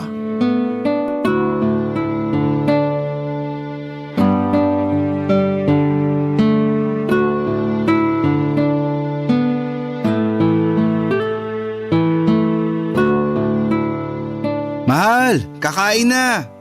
Heto na, saglit lang. San ka ba galing? Kanina pa kita iniintay. Gusto ko sabay tayo kumain bago ako pumasok sa trabaho. Katatapos lang ng tawag ni Laura. Nagkwentuhan kami. Magka-video call na naman ba kayo? Oo, binalita niya sa akin na top honor daw yung panganay mo. Siyempre, mana sa tatay. Sandali nga, napapadalas na yata ang kwentuhan nyo ni Laura. Alam mo, itong ex mo na to, masarap kaibiganin. BFF na nga kami eh. Pero mahal, ex ko pa rin yan. May pinagdaanan pa rin kaming dalawa. Hindi ba dapat dumistansya na lang tayo sa kanya? Doon na lang tayo sa mga bata mag-focus. Anong pinagdaan ang pinagsasasabi mo dyan? Naka-move on na sa'yo yung tao. Kala mo nga habulin ka pa. Hindi na, no? May kachat na yung afam ngayon. Ouch naman. Ouch ka dyan. Batukan kita eh. Pero bakit ba kinaibigan mo si Laura? Kailangan ba talaga yun? Wala namang masama dun eh. Tsaka ayaw mo nun. Wala nang hard feelings. Past is past. Civil. Tsaka maayos na yung relationship niyo ni Laura. Kaya hindi malalayo sa'yo yung mga bata. Sabi nga niya, pwede natin silang dalawin sa probinsya kapag nagkaroon tayo ng time eh. Talaga ba? Mukhang nakuha mo na talaga ang loob ni Laura. Aba syempre. Mabuting nga yan. Salamat, mahal. Wala yun. Naranasan ko na kasi yung feeling ng walang kasamang tatay nung bata pa ako. Tapos nung nakasama ko naman yung papa ko, hindi naman maganda yung trato sa akin ng pamilya niya. Ang pangit ng experience ko na yun at ayoko mangyari yun sa mga anak mo. Kaya ginagawan ko ng paraan na magkaroon sila ng magandang relationship sa inyong mga magulang nila. Tsaka syempre sa akin na rin na matatawag na rin nilang stepmother, di ba? Stepmother? Oo! Si Laura mismo nagsabi sa akin yan. Na-open ko kasi sa kanya yung tungkol sa co-parenting. Willing naman daw siya doon. Tsaka isa pa, kung ako lang din daw naman yung mag-aalaga sa mga bata kapag nasa poder mo sila, mas mapapanatag siya. Pwede raw akong tumayo bilang second mom nila. Akalain mo yun? Ganun na kalalim ang pagkakaibigan yung dalawa? Kapag open-minded kasi ang isang tao, hindi imposibleng mangyari yun. Kung titingnan mo nga naman, ako na girlfriend mo at ang ex mo magkaibigan, parang hirap paniwalaan no? Pero kung pareho namang totoo at tama yung ugnayan ninyo, hindi malabo mangyari yun. Tutal, napag-usapan na natin ang tungkol sa pagiging magulang. Anong plano mo? Ayaw mo pa bang maging nanay ng magiging anak natin? Hoy, nagmamadali! Enjoyin muna natin yung current life natin. Bata pa naman tayo eh. May time pa tayo para gawin yung mga gusto nating gawin. May oras pa tayo para abutin yung mga pangarap na gusto nating abutin. Para nang sa ganun, kapag feeling na natin na accomplished na tayo, tsaka na tayo mag-settle down. Okay, desisyon mo yan. Ikaw ang masusunod. Pero kapag nagkaanak tayo, anong gusto mo? Babae o lalaki? Ano nga ba? Parang mas gusto ko ng babae. Mas madaling alagaan, madaling turuan, tahimik tsaka hindi magulo. Ikaw, anong tingin mo? Ako, gusto ko naman ng lalaki. May 2 babae na ako eh. Kahit ano, pwede sa akin. Masaya na ako kung ano man or ilan man ang magiging anak natin. Pero sa ngayon, huwag mo na yan ang isipin mo. Masyado kang advance eh. Ang problemahin natin, itong ulam natin na malamig na. Sandali nga, initin ko muna. Ikaw kasi, dami mong kwento eh. Eto na, iinitin na po. Papadudot kung noon ay nasanay akong mag-isa lamang, ngayon ay may kasama na ako sa buhay, walang iba kundi si Rex. Maliban sa kanya ay nagkaroon din ako ng mapagkakatiwalaang kaibigan sa katauhan ni Laura na hindi ko inaasahang mapapalapit sa akin. Masaya po ako na may kasanggana ako sa buhay, meron na akong makakapitan at may tao nang nagpapasaya at nag-aalaga sa akin. Hanggang ngayon ay patuloy pa rin sa pagiging delivery rider si Rex sa mas lumalaki pang industriya ng online shopping. Samantala patuloy naman po ako sa pagbawi ng mga bagay na hindi ko naranasan noong bata pa lamang ako. Wala pa sa isip namin ni Rex ang magpakasal at bumuo ng pamilya. Gusto ko kasing enjoy na muna ang pagiging malaya ko mula sa karahasan at kahirapan. Samantala nagpatuloy ang co-parenting nila Laura at Rex sa kanilang anak. Kapag may time ay nagpabakasyon kami sa probinsya nila. Minsan naman ay sina Laura ang dumadalaw para iwan sa amin ang mga bata kapag wala silang pasok. Papadudot, eto na po. Dito ko na po tinatapos ang sulat ko.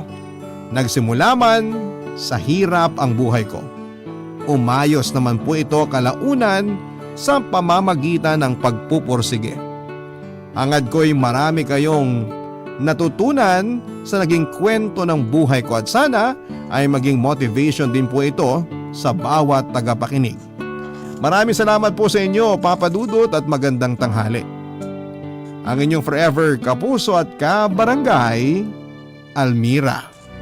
Nagustuhan ng iyong napakinggan? Ituloy yan via live stream sa www.gmanetwork.com/radio.